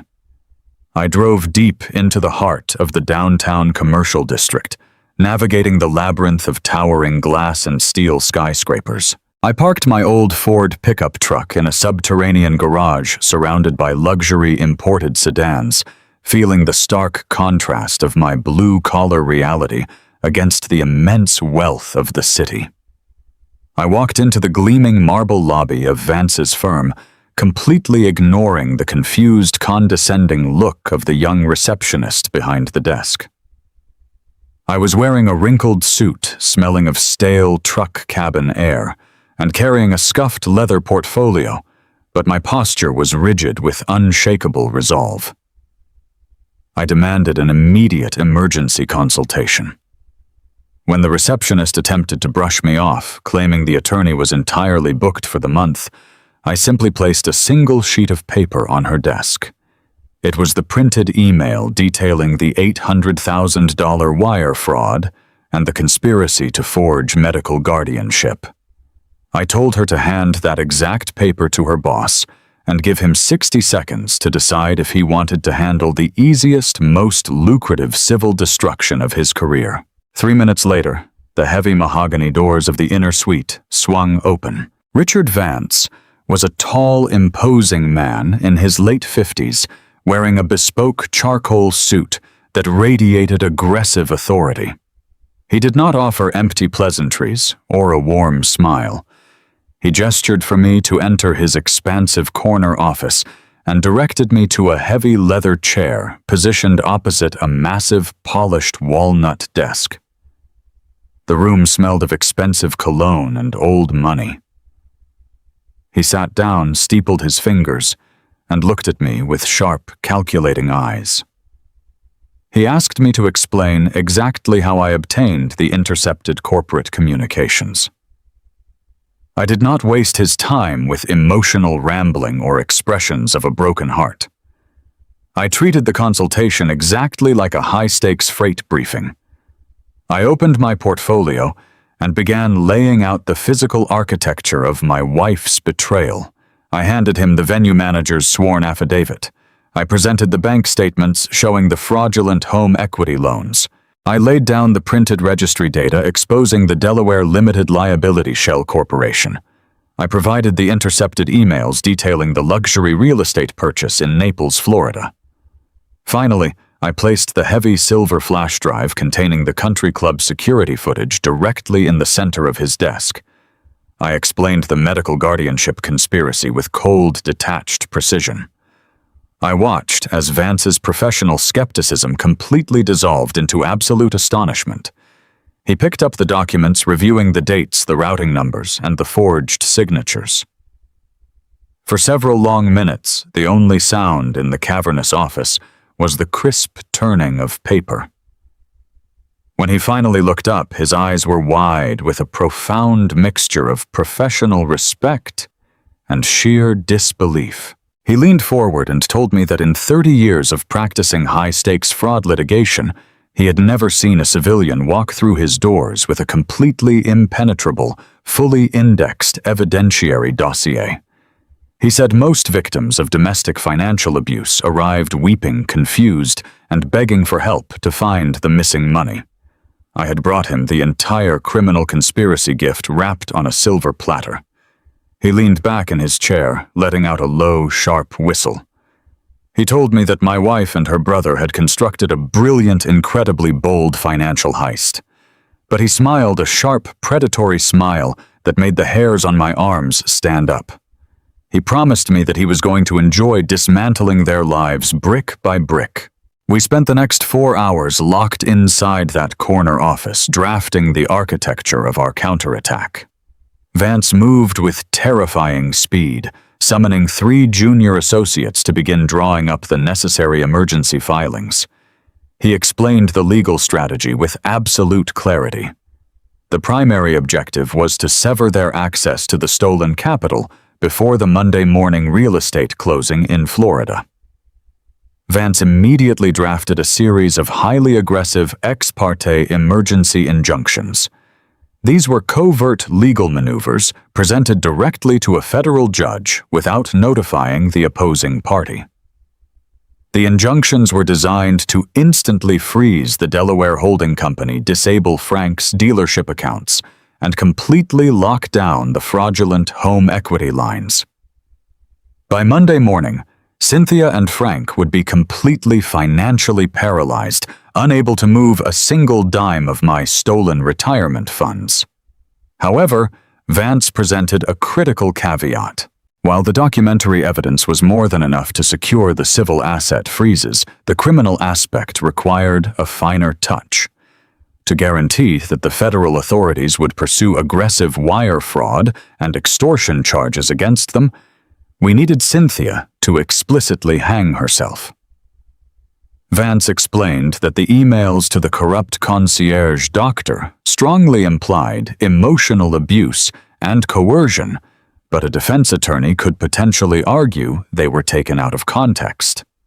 We needed Cynthia to verbally confess to her malicious intent. We needed her to explicitly state on a recorded line that she manufactured the wedding disaster specifically to frame me and extort my assets. We needed her arrogant, undisputed voice capturing the sheer cruelty of her psychological abuse to ensure the extortion charges would stick permanently. Vance unlocked a secure drawer in his desk and pulled out a small black device no larger than a standard lapel button. He slid it across the polished wood toward me. He explained that it was a highly advanced digital recording device. He instructed me to wear it hidden beneath my clothing during my next interaction with my wife. He told me I had to bait her. I had to play the role of the defeated, confused old man she so desperately wanted me to be. I had to let her arrogance take the wheel and guide her directly off a legal cliff. I picked up the small black device, feeling the cold metal against my palm. The thought of standing in the same room with the woman who had tried to erase my humanity made my stomach violently churn, but the promise of absolute justice provided the necessary iron to fortify my spine. I agreed to the plan without a single moment of hesitation. I left the law firm just as the late afternoon sun began to dip below the city skyline, casting long, dark shadows across the concrete sidewalks. The sheer exhaustion of the past 24 hours was finally beginning to settle into my joints, making my steps feel heavy and laborious. I walked back into the subterranean parking garage, the quiet, echoing space providing a stark contrast to the chaotic noise of the city streets. I climbed back into the familiar worn cabin of my Ford pickup truck, letting out a long, slow exhale. I placed my hands on the steering wheel, feeling a strange, profound sense of peace wash over me. The chaotic storm of uncertainty had entirely vanished. I was no longer a victim waiting for the next blow. I was a man armed with the absolute truth and the full, devastating weight of the legal system behind me. Just as I reached forward to turn the ignition key, my cell phone violently buzzed inside the glove compartment, breaking the heavy silence. I reached over, popped the latch, and retrieved the device. The screen glowed brightly, displaying a new text message. The sender name read Cynthia. My thumb hovered over the glass for a fraction of a second before I tapped the notification to read the message. The text was brutally short, dripping with her characteristic arrogant venom. It read, "Emergency family meeting at the house tomorrow morning. Brad will be there. You are signing the house over to me to compensate for the wedding you completely destroyed, or I am calling the police and having you locked away for good." The sheer audacity of her ultimatum no longer generated fear. It only solidified my resolve. She was actively constructing the exact trap my attorney had predicted. She was eagerly arranging the very stage where her entire fraudulent empire would violently collapse. I stared at the glowing letters, feeling a cold, hard smile spread slowly across my face. I opened the digital keyboard and carefully typed my response, ensuring my tone conveyed absolute, ultimate defeat. I replied, "I will be there. I am ready to surrender. I am." Saturday afternoon descended upon the Oak Ridge Country Club with a heavy, stifling humidity that seemed to perfectly mirror the suffocating tension expanding inside my chest. The grand ballroom, which just 24 hours ago had been a chaotic battlefield of shattered crystal and ruined roses, had been hastily reassembled into a functional, albeit severely diminished reception space. The towering, extravagant floral arrangements were completely gone, replaced by simple, modest centerpieces that Mitchell had miraculously sourced from a local vendor at the absolute last minute. The lighting was no longer a custom romantic wash of expensive colored spotlights, but rather the standard overhead chandeliers casting a stark, unforgiving glow on the tense faces of the gathering guests. I walked through the heavy oak doors, my shoulders intentionally slumped, and my gaze fixed firmly on the polished marble floor. I was playing a role, executing a meticulously crafted performance designed to lull my enemies into a false sense of absolute security. I wore my best tailored suit, but I made sure my tie was slightly askew, and my steps were slow, heavy, and burdened. I projected the exact image of a man whose mind was crumbling, a man utterly defeated by his own tragic incompetence. The moment I entered the room, the whispers began. They rippled through the crowd like a dry wind through dead autumn leaves. I could feel the collective weight of 100 judgmental stares pressing down violently on my back. Jessica's wealthy relatives were seated on the far side of the room, sipping their expensive drinks, with stiff, highly uncomfortable posture. When I walked past their tables, the hushed conversations abruptly ceased, leaving a deafening, heavy silence in my wake. Richard Jessica's father stood near the mahogany service bar, with a tight, furious grip on his bourbon glass. He did not bother to hide his absolute disgust. He glared at me with an expression of pure, unadulterated contempt, shaking his head slowly before turning his back entirely to shut me out.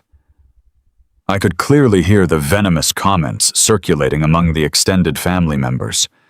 They were calling me a massive liability, a foolish, broken old man who had recklessly jeopardized his only child's future. They openly pitied my son, and they loudly pitied my wife. I absorbed every single harsh word, every single icy glare, without offering a fraction of a defense. I was a man who had spent 4 decades in gritty diesel-fumed rail yards managing tough crews and moving massive freight across the country. I was entirely unaccustomed to being the villain in a high society drama.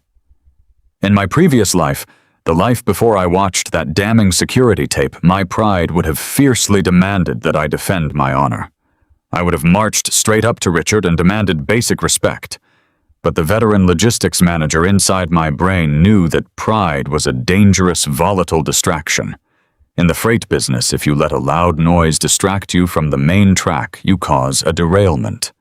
Let them whisper, let them judge, let them completely believe the meticulously orchestrated lie. I swallowed the bitter, metallic taste of public humiliation, knowing with absolute certainty that my silence was the ultimate heavy weapon.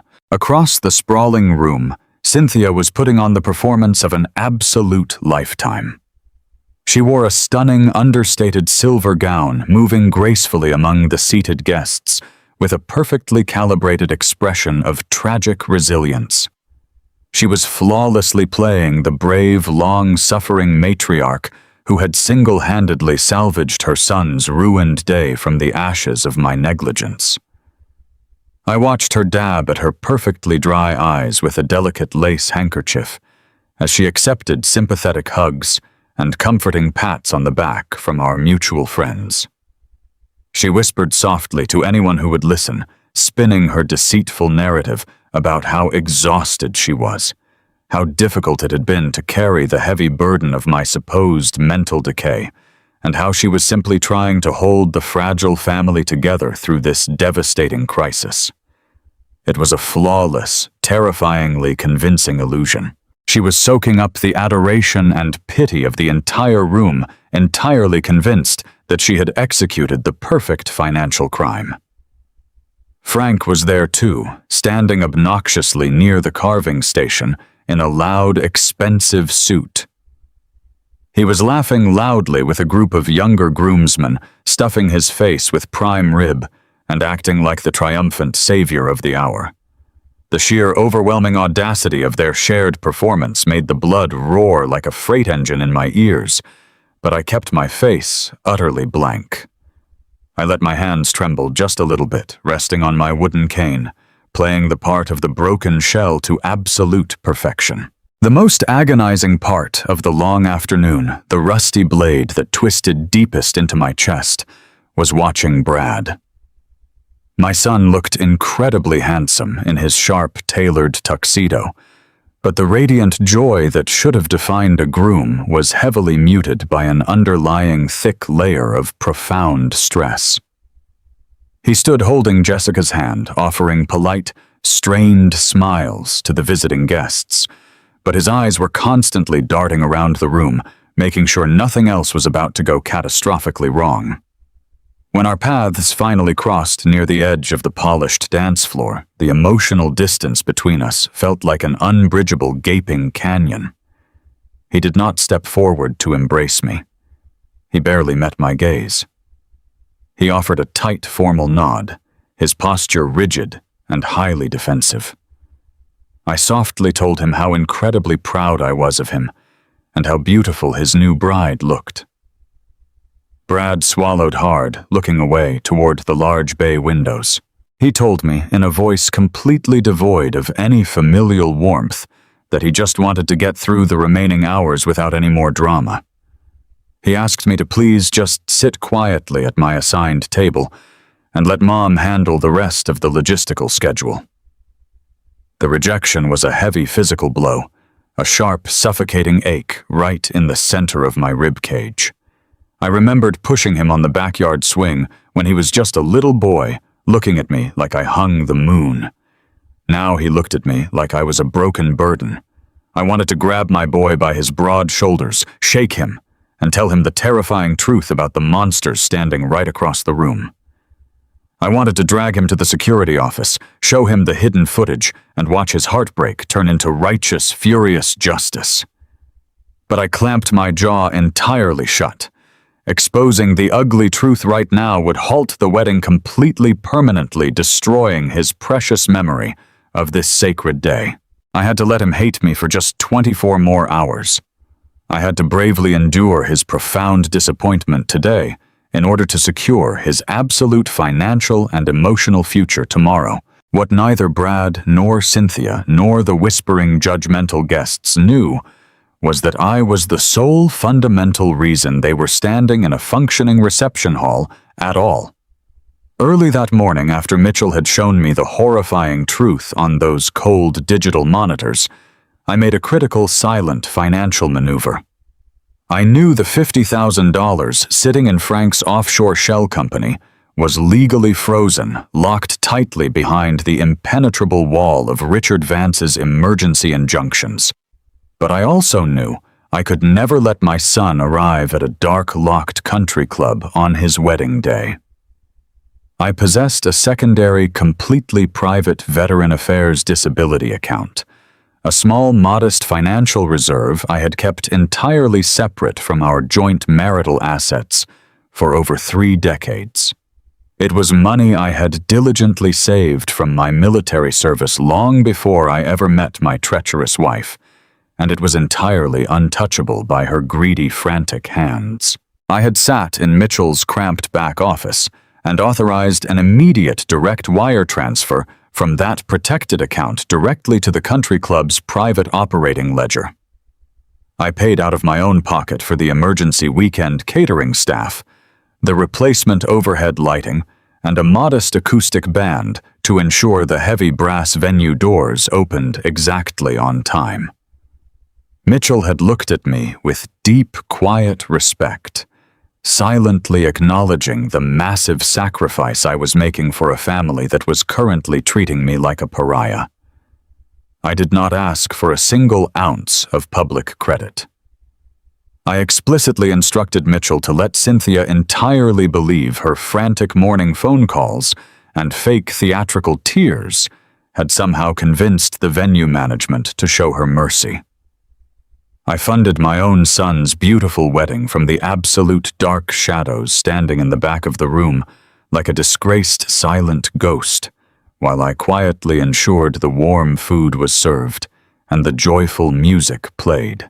As I watched Brad and Jessica take the center floor for their first dance, holding each other tightly under the warm glow of the remaining chandeliers, a deep, silent, fierce warmth spread through my freezing chest. They were smiling. They were safe. I was absorbing the heavy public shame of 100 wealthy guests, but my veteran soul was completely at peace. I knew the relentless ticking clock was counting down the final precious hours of Cynthia's fraudulent freedom. The long, exhausting evening slowly wound down. The acoustic band played their final lingering slow song, and the remaining tired guests began to gather their formal coats and exchange their quiet goodbyes. The uniformed venue staff started efficiently clearing the round tables, the sharp clinking of silver forks echoing through the rapidly thinning crowd. I remained seated in a dark, secluded corner near the rear exit, nursing a glass of flat, sparkling water, maintaining my pathetic, defeated, hunched posture until the very bitter end. As the grand hall finally emptied out, I felt a sudden sharp icy chill in the ambient air. I looked up from my glass and saw Cynthia gliding purposefully across the empty, scuffed dance floor directly toward my isolated table. The sympathetic weeping martyr mask she had worn all day had completely vanished, replaced by a raw look of sheer arrogant triumph. She stopped right in front of my chair, looking down at my slumped, tired shoulders with an expression of absolute, unadulterated victory. The background music had completely stopped, and we were entirely alone in the deep shadow of the exit corridor. She leaned down gracefully, bringing her face uncomfortably close to mine. I could strongly smell the expensive vintage champagne on her breath. Her eyes were completely hard, gleaming with the intoxicating, dangerous thrill of her perceived total dominance over my life. She placed a perfectly manicured hand on the edge of my small table, leaning her weight aggressively forward.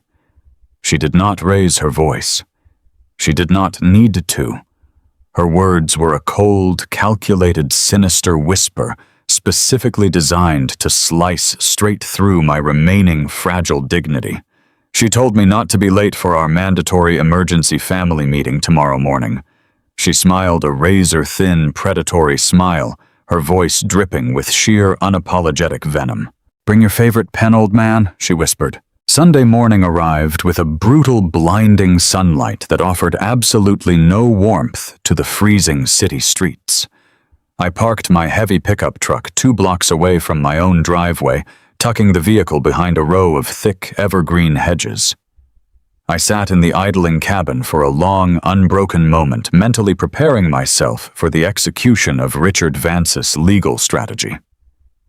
Beneath my crisp, clean dress shirt, a small, flat recording device was taped securely against my breastbone, right over my heart. The cold, hard plastic pressed into my skin with every single breath, serving as a constant physical reminder of my ultimate mission. Vance had been explicitly clear during our extensive meeting. I needed Cynthia to verbally articulate her financial extortion and directly confirm her intent to weaponize my supposed mental decline. I had to walk into my own living room and play the role of the broken, compliant victim perfectly. I turned off the engine and stepped out into the crisp morning air. I walked down the familiar tree-lined suburban street, letting the cold wind bite at my face. I knew every single crack in these concrete sidewalks.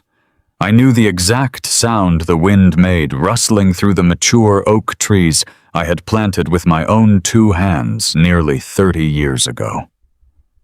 Coming back to the house, I had paid off completely by working grueling overtime shifts in freezing rail yards, felt like entering a foreign hostile territory. I walked up the long, sloping driveway and immediately noticed Frank's flashy imported sports car parked aggressively across the center lines. The expensive vehicle was leaking a small, dark puddle of oil onto my pristine driveway. Pavers a perfect physical representation of the corruption he brought into my life. I took a deep, stabilizing breath, unlocked my own front door, and stepped inside. The scent of expensive vanilla candles and fresh roasted coffee filled the air, creating an artificial domestic sweetness that made my empty stomach violently churn. I walked slowly down the hallway and into the formal living room, intentionally holding my shoulders slumped and keeping my gaze lowered. The scene waiting for me was perfectly arranged for a corporate execution. Cynthia sat dead center on the plush white sofa wearing a modest, muted gray sweater set and dark slacks. She had completely stripped away the triumphant, arrogant energy she had displayed in the dark country club hallway the night before. Today she was meticulously playing the exhausted, deeply concerned matriarch, holding a crumpled tissue in her hands. Frank leaned casually against the custom stone fireplace mantel, holding my favorite ceramic coffee mug in his hand. He wore a cheap, shiny gray suit and a smug, predatory grin that he barely bothered to conceal from me. Sitting on the far edge of the room, perched nervously on a leather armchair, was a man I had never seen before in my life. He was sweating heavily, despite the cool hum of the central air conditioning constantly clutching a thick black leather briefcase on his lap, but my eyes immediately locked onto Brad. My son was sitting on the adjacent love seat, completely folded in on himself. He was still wearing the wrinkled white dress shirt and black trousers from his wedding reception. Dark purple shadows hung heavily under his bloodshot eyes, making him look like he had aged 10 years overnight. He looked up at me as I entered the room, and the sheer volume of pain and profound disappointment in his gaze nearly shattered my iron resolve. He truly believed I was losing my mind. He truly believed my negligence had ruined his perfect day and bankrupted our entire family. Cynthia stood up slowly, acting as though the simple movement caused her immense physical pain. She gestured toward the heavy glass coffee table sitting between us. A massive stack of legal documents sat perfectly aligned in the center. "Thomas?" She began, her voice dripping with an agonizingly fake, syrupy sweetness. "Thank you for coming home. I know this is incredibly confusing and frightening for you." I kept my eyes glued to the floor, acting thoroughly bewildered and helpless. I asked her what all these official papers were doing on my living room table. Frank chuckled softly from the fireplace, taking a loud, slurping sip from my coffee mug. He muttered something under his breath about how I probably forgot what a contract looked like. The sweating man in the cheap suit stood up quickly, wiping his shiny forehead with a handkerchief. Cynthia introduced him as a certified notary public who had graciously agreed to come to our house on a Sunday morning to help our family through a sudden, tragic emergency.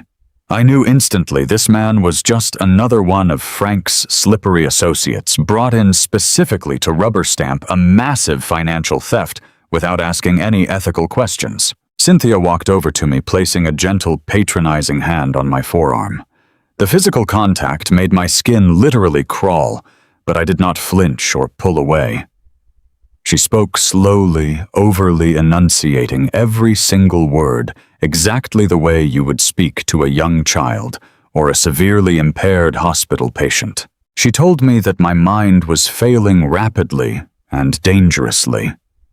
She said my catastrophic mistake at the country club had exposed a terrifying reality that our family could no longer afford to hide. She claimed that my unmanaged dementia had accidentally plunged our financial accounts into absolute ruin. According to her beautifully crafted lie, the wedding vendors were aggressively threatening massive destructive lawsuits against our entire estate because of the bounced checks. She painted a picture of imminent financial apocalypse, claiming we were days away from losing the house and being dragged into public court. I listened to her weave this intricate tapestry of lies while my hidden recorder captured every single syllable. The sheer volume of paperwork they had produced overnight proved absolute long-term premeditation. They had not drafted these complex legal documents in a few hours. This was the culmination of a 2-year conspiracy finally reaching its terminal point. They wanted my total legal surrender. I looked at Brad. He was staring at the floor, rubbing his temples with trembling hands. I asked Cynthia in a weak, trembling voice what she wanted me to do to fix it. She guided me toward the glass table and picked up the first thick stack of papers. She explained that she had spent the entire sleepless night consulting with emergency legal counsel to save me from criminal negligence charges. She told me these documents consisted of a full asset surrender agreement, an irrevocable power of attorney, and a quitclaim deed to our marital home. She said the absolute only way to protect the property from being legally seized by the angry wedding vendors was for me to instantly sign all of my ownership rights entirely over to her. She explicitly stated that once she had sole legal control of the estate, she could shield our assets, settle the debts, and completely manage my medical care without any bureaucratic interference. The comprehensive evil of her performance was truly breathtaking. She was actively using the disaster she personally manufactured to steal my home, my money, and my legal autonomy. And she was violently forcing our only son to sit there and witness my absolute submission, making him a blind accomplice to my destruction. Frank stepped away from the fireplace, placing the coffee mug down with a loud clack. He told me to just sign the papers and stop making this harder on my family. He said I had done enough damage for one lifetime, and it was time for me to step aside and let competent people handle the mess I created. Brad finally spoke up. His voice was ragged and completely broken from hours of silent weeping. He looked at me with fresh tears spilling down his cheeks and told me that Mom and Uncle Frank were right. He said it was time to stop fighting the painful truth. He begged me to just sign the papers so they could finally get me the specialized medical help I desperately needed. He promised me that they would take care of me, but that I could no longer be trusted to handle adult responsibilities.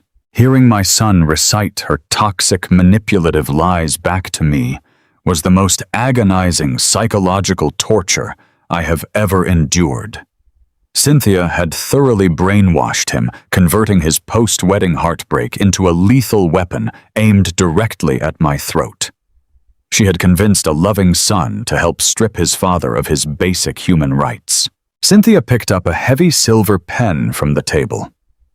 It was the exact same heavy brass pen I had used for 20 years to sign my daily freight manifests at the rail yard. She pressed the cold metal cylinder directly into my right hand, wrapping my stiff fingers around the barrel. She leaned incredibly close, her face mere inches from my ear. Her voice instantly dropped the fake, sympathetic tone, returning to that chilling, sinister whisper only I could hear clearly over the background noise. She whispered that I was entirely out of time. She told me to sign the deed immediately, or she would call the police file a domestic restraining order and ensure I spent the rest of my pathetic, useless life locked in a sterile psychiatric ward. She explicitly threatened to tell the judge I was violent and unmanageable. The hidden recording device taped securely to my chest silently captured every single word of her vile extortion. I finally had the complete, undeniable verbal confession my attorney needed to lock her away in a federal penitentiary. The legal trap was fully set. The unshakable evidence was completely secured. The time for playing the weak, compliant victim was officially permanently over. I gripped the heavy silver pen in my right hand. I slowly lowered the tip of the pen toward the signature line on the quitclaim deed. My fingers began to shake violently. Cynthia smiled a wide, victorious smile, completely convinced that the aggressive shaking was the pathetic physical manifestation of my supposed neurological decline and overwhelming fear.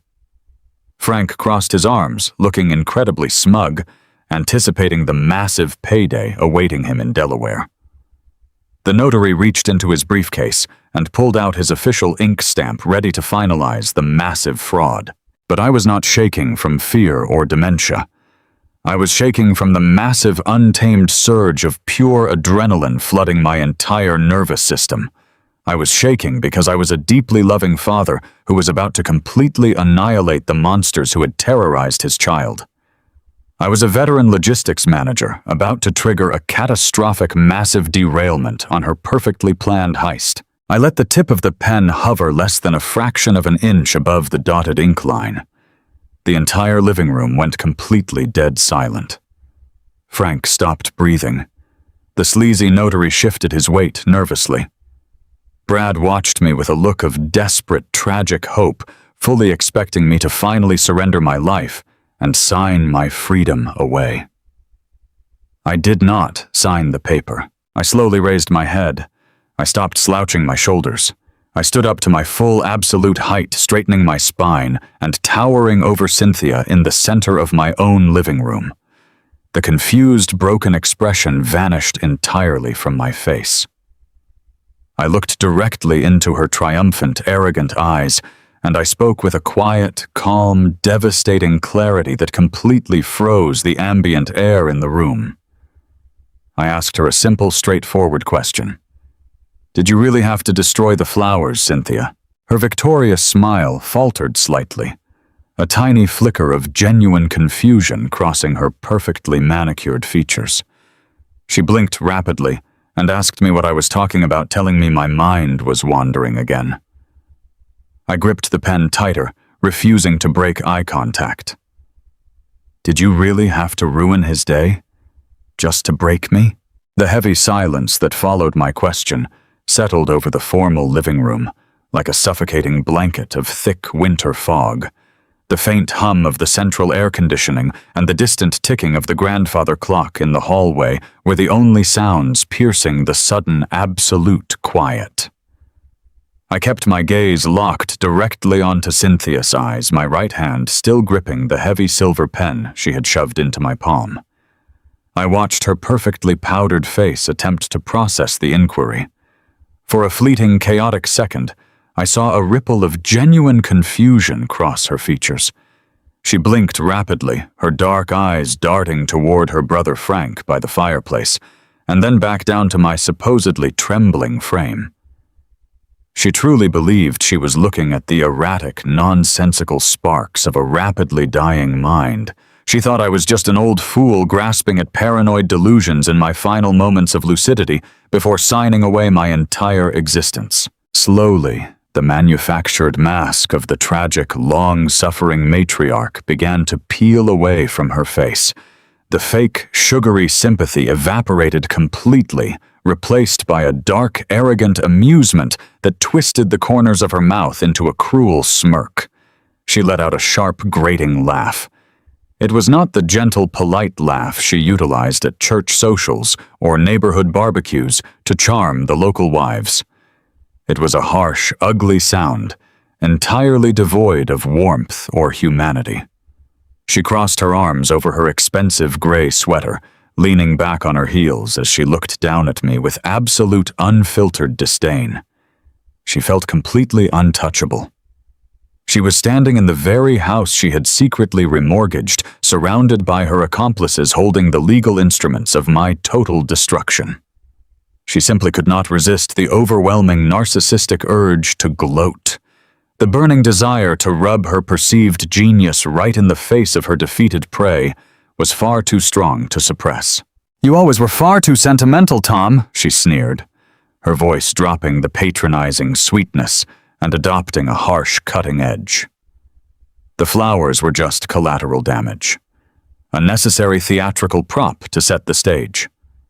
You needed a very public push, and frankly, so did everyone else in that ballroom. They needed to see exactly how incompetent and destructive you have become. She took a step closer, the scent of her cloying vanilla perfume mixing nauseatingly with the bitter aroma of the dark roast coffee Frank was drinking. "Do you honestly think I care about a few smashed centerpieces or a ruined, tiered cake?" she asked, her tone dripping with sheer malice. "I care about the big picture. I care about my future. A future that absolutely does not involve playing a dutiful suburban nursemaid to a stubborn, boring old man who smells like diesel fuel and talks about nothing but railway schedules and freight manifests." She gestured broadly around our beautifully decorated living room, her eyes flashing with a toxic, euphoric pride. "You were just too incredibly stupid to check the accounts, Tom.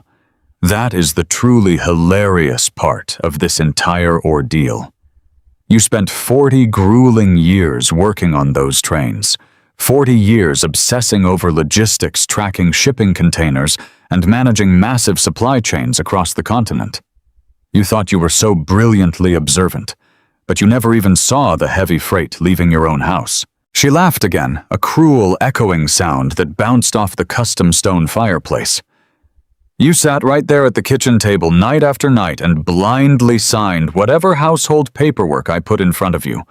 You handed me the absolute keys to the kingdom because you were too tired and too blindly trusting.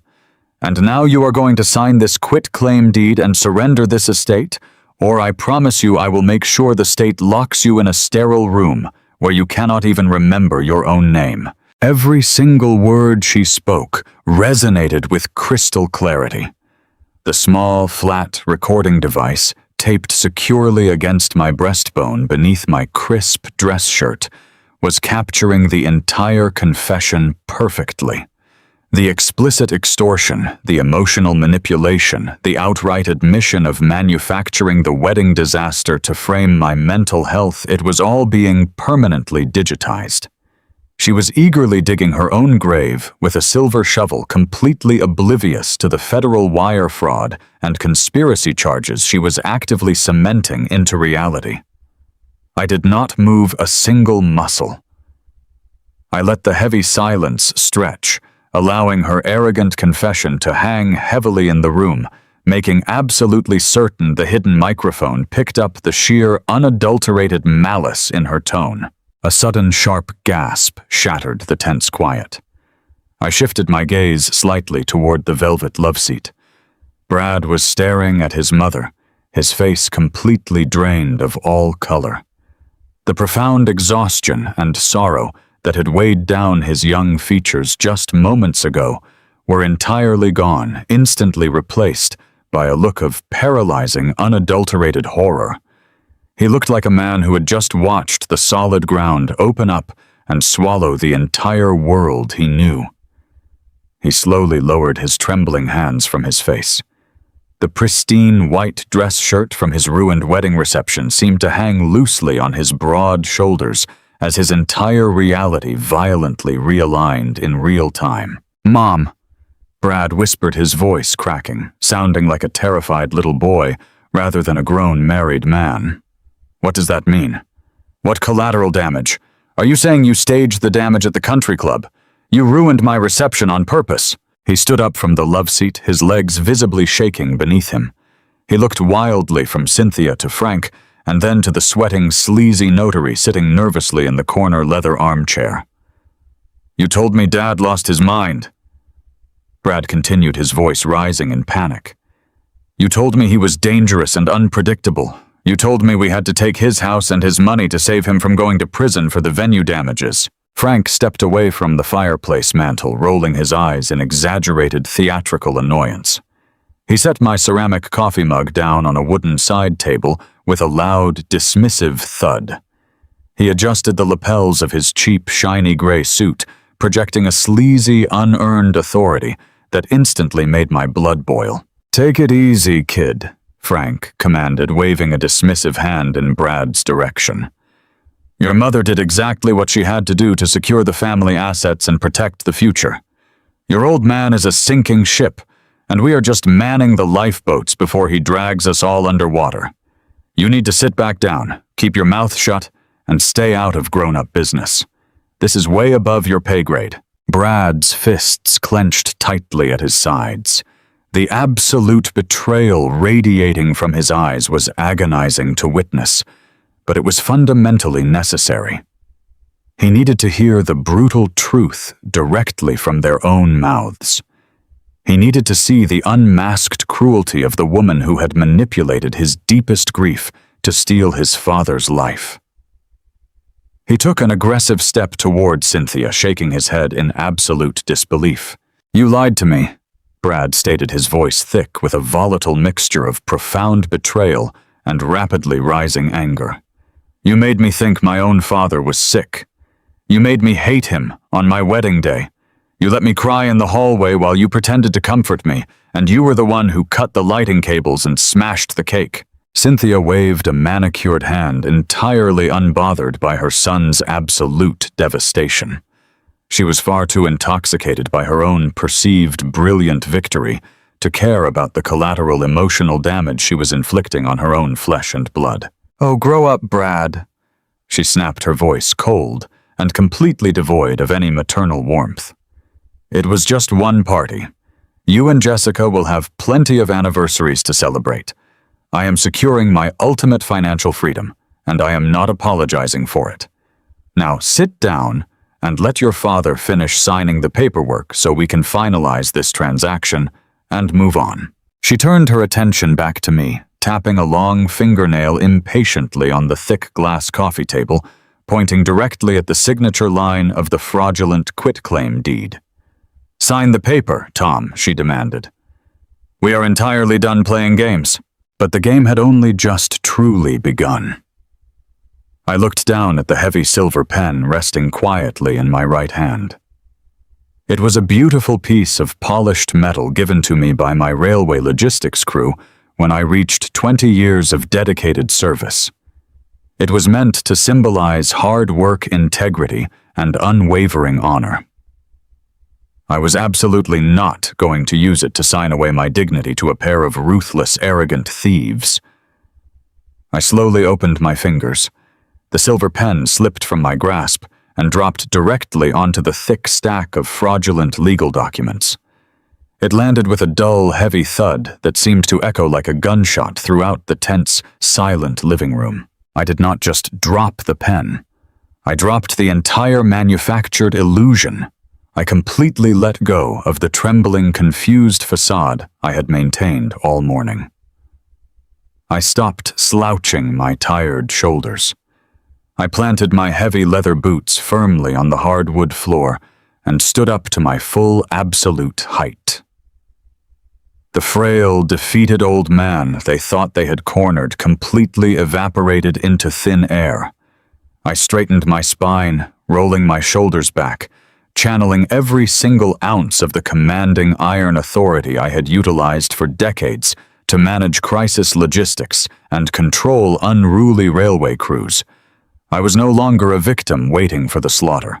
I was the architect of their impending destruction. The sudden drastic change in my physical posture sent an immediate visible shockwave through the room.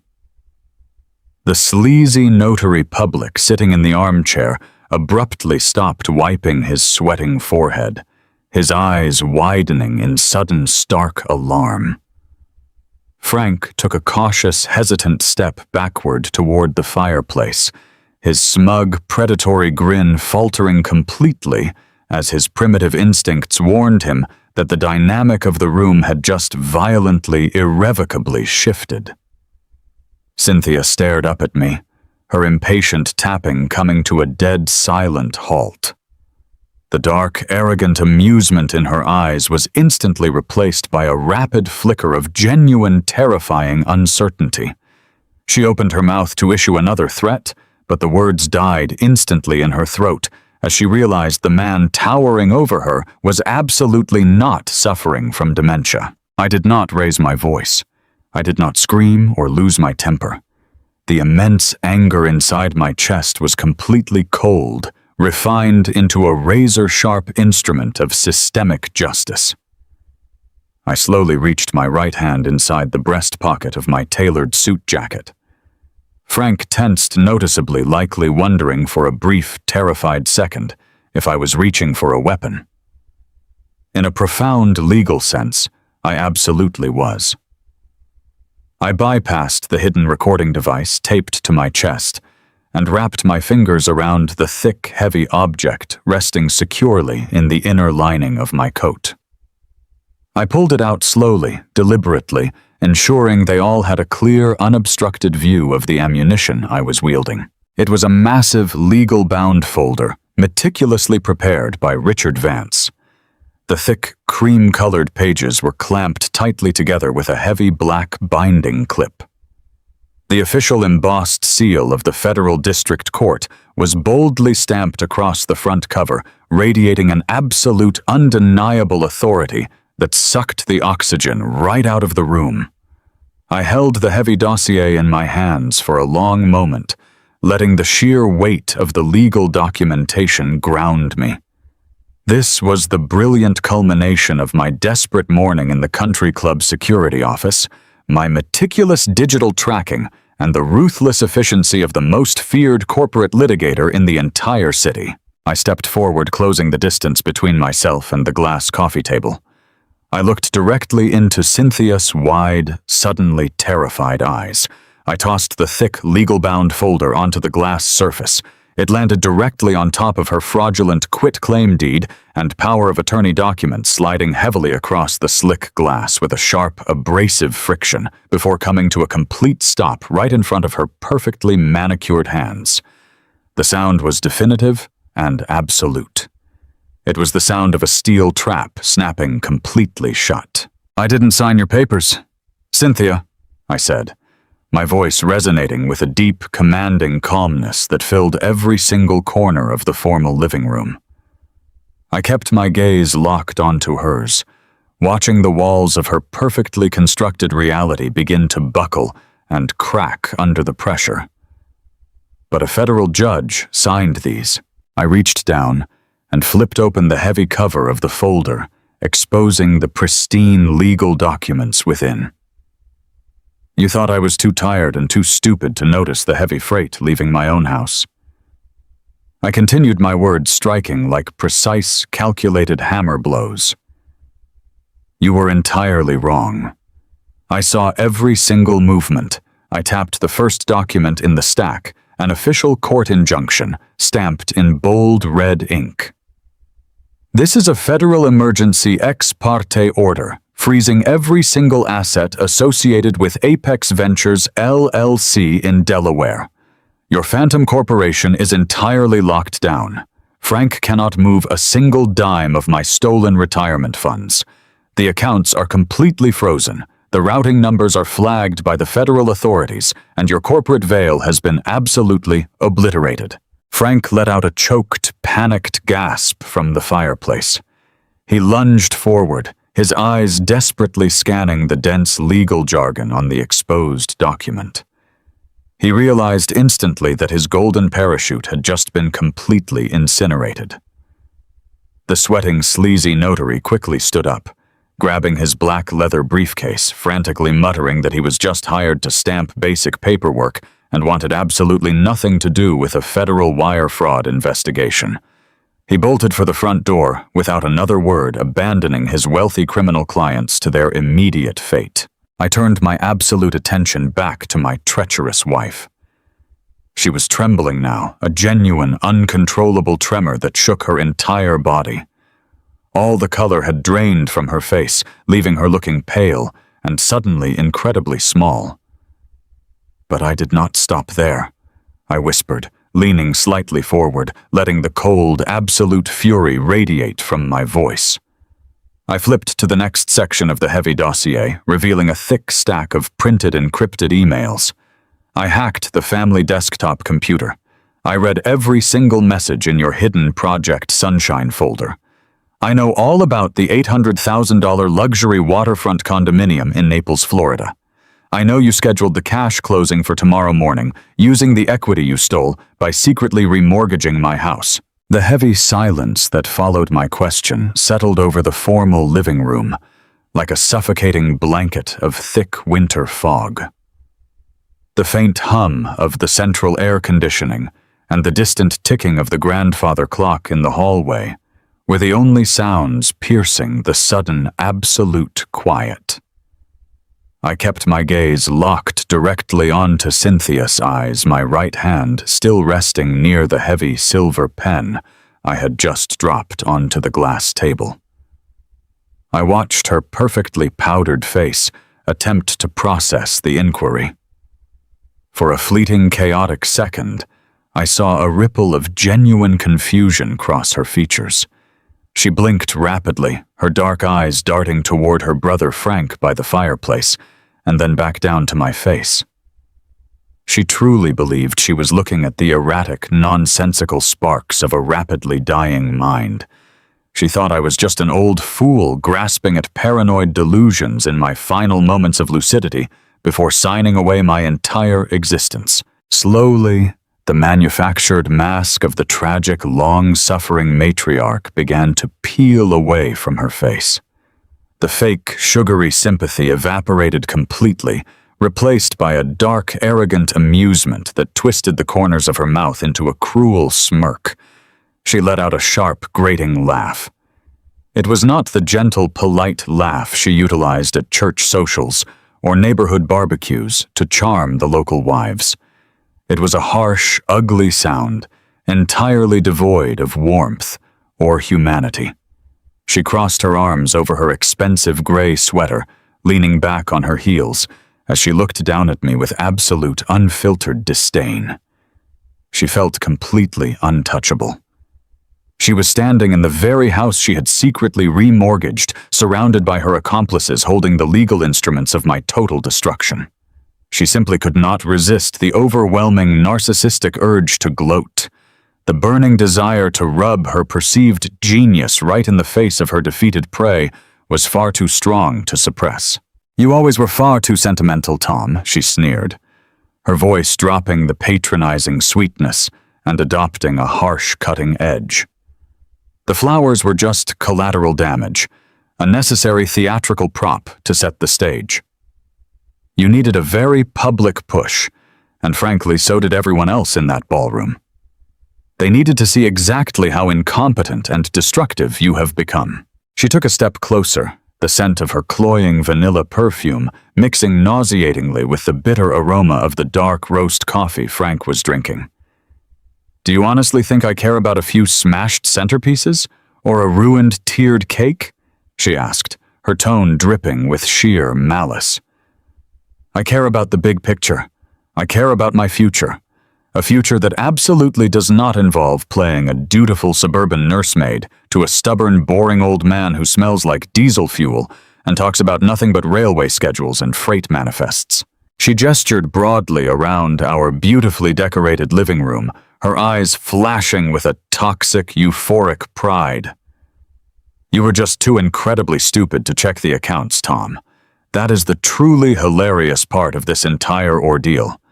You spent 40 grueling years working on those trains, 40 years obsessing over logistics tracking shipping containers, and managing massive supply chains across the continent. You thought you were so brilliantly observant, but you never even saw the heavy freight leaving your own house." She laughed again, a cruel echoing sound that bounced off the custom stone fireplace. "You sat right there at the kitchen table night after night and blindly signed whatever household paperwork I put in front of you. You handed me the absolute keys to the kingdom because you were too tired and too blindly trusting. And now you are going to sign this quitclaim deed and surrender this estate, or I promise you I will make sure the state locks you in a sterile room where you cannot even remember your own name." Every single word she spoke resonated with crystal clarity. The small, flat recording device, taped securely against my breastbone beneath my crisp dress shirt, was capturing the entire confession perfectly. The explicit extortion, the emotional manipulation, the outright admission of manufacturing the wedding disaster to frame my mental health, it was all being permanently digitized. She was eagerly digging her own grave with a silver shovel, completely oblivious to the federal wire fraud and conspiracy charges she was actively cementing into reality. I did not move a single muscle. I let the heavy silence stretch, allowing her arrogant confession to hang heavily in the room, making absolutely certain the hidden microphone picked up the sheer, unadulterated malice in her tone. A sudden sharp gasp shattered the tense quiet. I shifted my gaze slightly toward the velvet loveseat. Brad was staring at his mother, his face completely drained of all color. The profound exhaustion and sorrow that had weighed down his young features just moments ago were entirely gone, instantly replaced by a look of paralyzing, unadulterated horror. He looked like a man who had just watched the solid ground open up and swallow the entire world he knew. He slowly lowered his trembling hands from his face. The pristine white dress shirt from his ruined wedding reception seemed to hang loosely on his broad shoulders as his entire reality violently realigned in real time. "Mom," Brad whispered, his voice cracking, sounding like a terrified little boy rather than a grown, married man. "What does that mean? What collateral damage? Are you saying you staged the damage at the country club? You ruined my reception on purpose." He stood up from the love seat, his legs visibly shaking beneath him. He looked wildly from Cynthia to Frank, and then to the thick stack of documents on the table. "You told me Dad lost his mind." Brad continued, his voice rising in panic. "You told me he was dangerous and unpredictable. You told me we had to take his house and his money to save him from going to prison for the venue damages." Frank stepped away from the fireplace mantel, rolling his eyes in exaggerated theatrical annoyance. He set my ceramic coffee mug down on a wooden side table with a loud, dismissive thud. He adjusted the lapels of his cheap, shiny gray suit, projecting a sleazy, unearned authority that instantly made my blood boil. "Take it easy, kid," Frank commanded, waving a dismissive hand in Brad's direction. "Your mother did exactly what she had to do to secure the family assets and protect the future. Your old man is a sinking ship, and we are just manning the lifeboats before he drags us all underwater. You need to sit back down, keep your mouth shut, and stay out of grown-up business. This is way above your pay grade." Brad's fists clenched tightly at his sides. The absolute betrayal radiating from his eyes was agonizing to witness, but it was fundamentally necessary. He needed to hear the brutal truth directly from their own mouths. I reached into the deep inner pocket of my tailored suit jacket. My hand bypassed the concealed recording device. Instead, my fingers closed around the smooth, cool metal casing of my digital tablet. I pulled the device out and placed it gently but firmly on the center of the glass coffee table, right next to the massive legal folder I had just presented. I tapped the screen once, illuminating the display. I looked directly at my son. I told Brad that he needed to see exactly how much his mother truly cared about his future. I pressed the play button. The volume on the tablet was turned all the way up.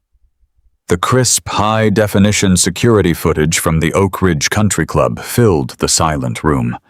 The screen displayed the grand ballroom in stark black and white night vision. Brad took a hesitant step forward, his eyes locking onto the glowing screen. He watched in absolute horrified silence as the heavy double doors of the banquet hall swung open on the video. He saw the unmistakable figures of his own mother and his Uncle Frank prowling into the empty room. I watched my son's face as the digital timestamp in the corner of the video ticked past 2:00 in the morning. He saw Cynthia walking casually over to the main service bar. He saw her reach behind the polished counter and pull out a bottle of premium champagne. He watched Frank pop the cork and hand the bottle back to his sister. They were laughing. They were celebrating their impending victory. And then the systematic destruction began. Brad let out a low, agonizing gasp as the video showed Cynthia grabbing the edge of the heavy linen tablecloth. He watched her violently yank the fabric, sending a massive $15,000 floral arrangement crashing to the floor. He saw the crystal vases shattering into dozens of sharp fragments. He saw Frank kicking over the wooden banquet chairs and shoving the tall silver candelabras off the head table. The sheer reckless, gleeful energy of their vandalism was captured in perfect, undeniable clarity. Brad was watching the two people he was supposed to trust most in the world intentionally murdering the happiest day of his entire life just to manufacture a convenient distraction. The tablet played the next video file, automatically switching to the catering kitchen camera feed. This footage included crystal clear audio. Cynthia's cold, sharp voice echoed through our quiet suburban living room. Brad heard his mother explicitly instructing Frank to tear the velvet drapes and tip over the remaining tables to make the scene look like a genuine riot. He heard her boast about how devastated he would be when she told him the venue checks had bounced. He heard her explicitly state that she would weaponize his broken heart to paint me as a toxic, senile burden. He heard her brag about isolating me, divorcing me, and seizing complete control of my life savings. The agonizing audio recording finally clicked to a halt, leaving a ringing, suffocating silence in its wake. Cynthia was completely stripped of her aristocratic armor. Her face had drained of all color, leaving her skin a ghastly, chalky white. The reality of her exposure was absolute. There was no lie she could spin to explain away the video evidence. There was no sympathetic tear she could shed to mask the profound evil of her own recorded words. She was nakedly exposed as a predator. Frank, however, reacted like a cornered, desperate animal. The smug, arrogant car salesman persona evaporated entirely, replaced by pure, raw panic.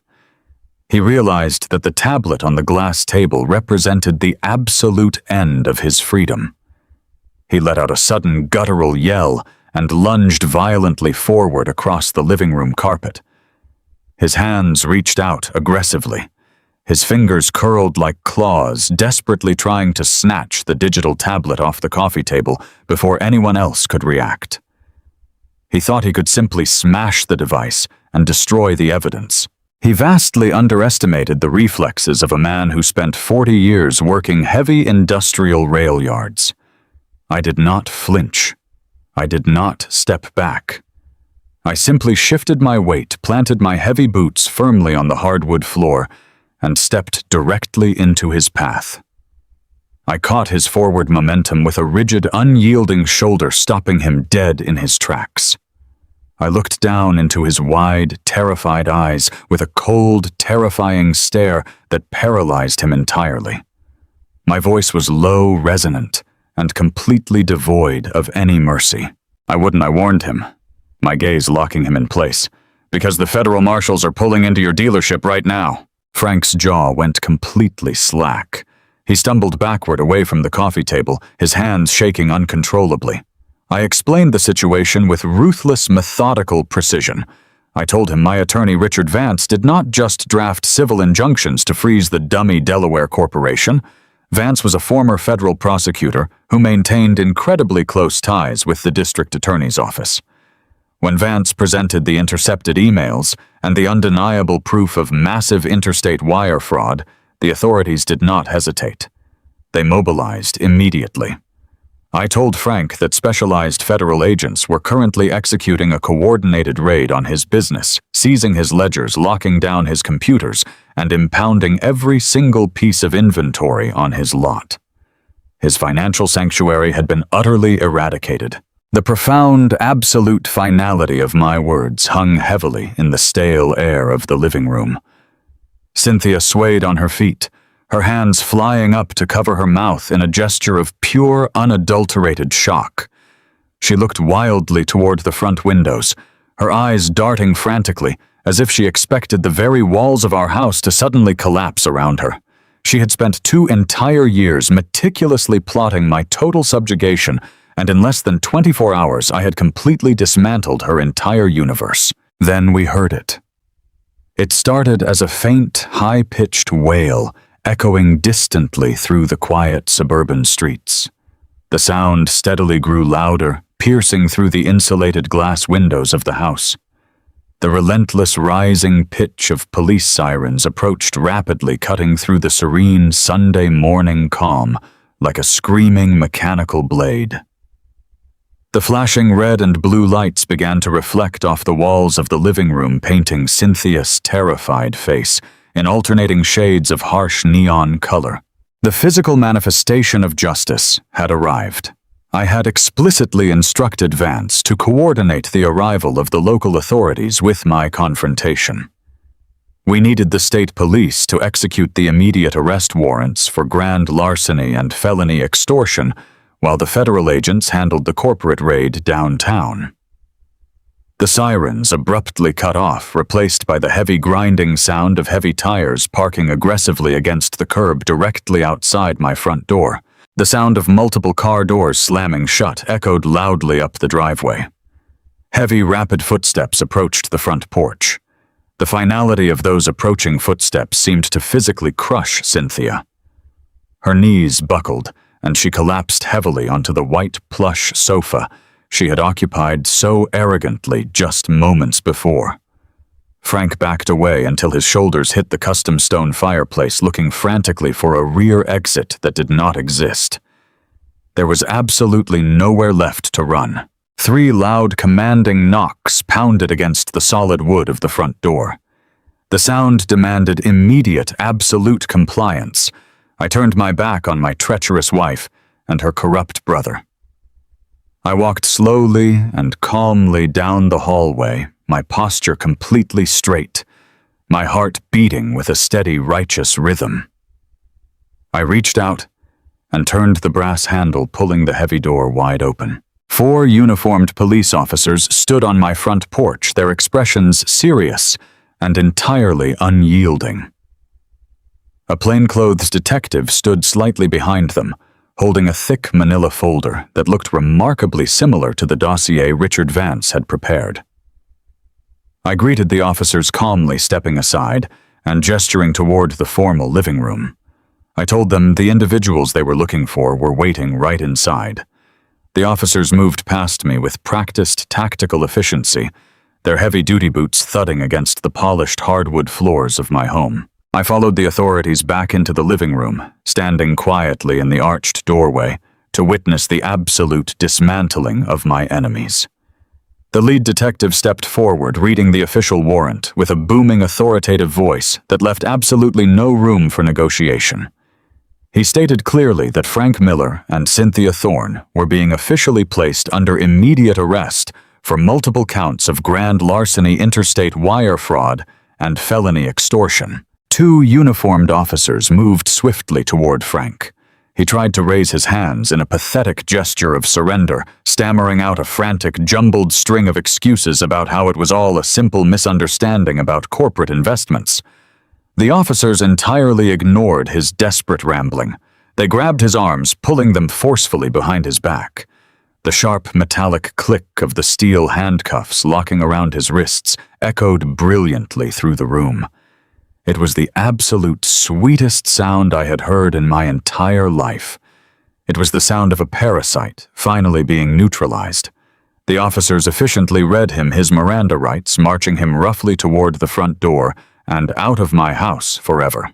With her brother secured, the remaining officers turned their attention directly to Cynthia, the grand, elegant illusion of the wealthy, untouchable suburban matriarch shattered into a million irreparable pieces. As the officer reached for her arm, she let out a loud, piercing sob. She scrambled backward on the plush white sofa, her hands reaching out in blind desperation. She completely ignored the police officers and turned her tear-streaked face directly toward Brad. She begged her son to intervene. Her voice was shrill and completely frantic. She pleaded with Brad to tell the officers it was a mistake. She cried out that she was his mother, that she had only done all of this to protect his financial future and secure their family legacy. She desperately asked him to call a lawyer to stop them from taking her away in handcuffs. She extended her trembling hands toward him, performing the ultimate act of maternal manipulation, hoping his deep-seated loyalty would somehow override the undeniable truth he had just witnessed on the digital tablet. Brad stood perfectly still, his hands shoved deep into the pockets of his wrinkled black trousers. The young man who had spent the entire previous night weeping over his ruined wedding and his supposedly dying father was completely gone. In his place stood a hardened, shattered adult who had just been brutally, violently awakened to the profound evil existing inside his own mother. He looked down at her frantic, tearful face with an expression of absolute, freezing disgust. He did not shed a single tear. He did not offer a single word of comfort. Brad slowly shook his head, his eyes entirely dead and devoid of any lingering affection. He told her in a hollow, monotone voice that he never wanted to see her face or hear her voice ever again. He told her she was completely, entirely dead to him. Then, with a slow, deliberate motion, my son turned his back on his mother, refusing to look at her, as the uniformed officer grabbed her arms and pulled her roughly to her feet. Cynthia let out a loud, agonizing wail of pure defeat as the cold steel handcuffs snapped tightly around her delicate wrists. She had lost everything. Her wealth, her freedom, her pristine reputation, and the unconditional love of her only child were all permanently destroyed in a matter of minutes. The officers turned her around, marching her toward the hallway. As she walked past me, she lifted her head, her mascara running down her pale cheeks in thick, dark streaks. She looked at me with a profound, terrified desperation, finally realizing the true, absolute strength of the man she had tried to completely erase. I stood tall in the doorway, blocking her path for just a fraction of a second. I looked down at the woman I had faithfully loved, provided for, and protected for 38 long years. I felt absolutely no pity. I felt absolutely no sorrow. I only felt the profound, righteous satisfaction of a guardian who had successfully protected his family from a lethal predator. I looked directly into her terrified, weeping eyes and delivered the final absolute truth. You reap exactly what you sow. 6 months can feel like a fleeting fraction of a second, or an entire agonizing lifetime, depending entirely upon the heavy burden you are forced to carry. For me, the last half year felt exactly like stepping out of a suffocating pitch-black tunnel and finally taking a massive lungful of crisp, clean air. The brutal, blistering summer heat had long since surrendered to the cool, biting winds of late autumn.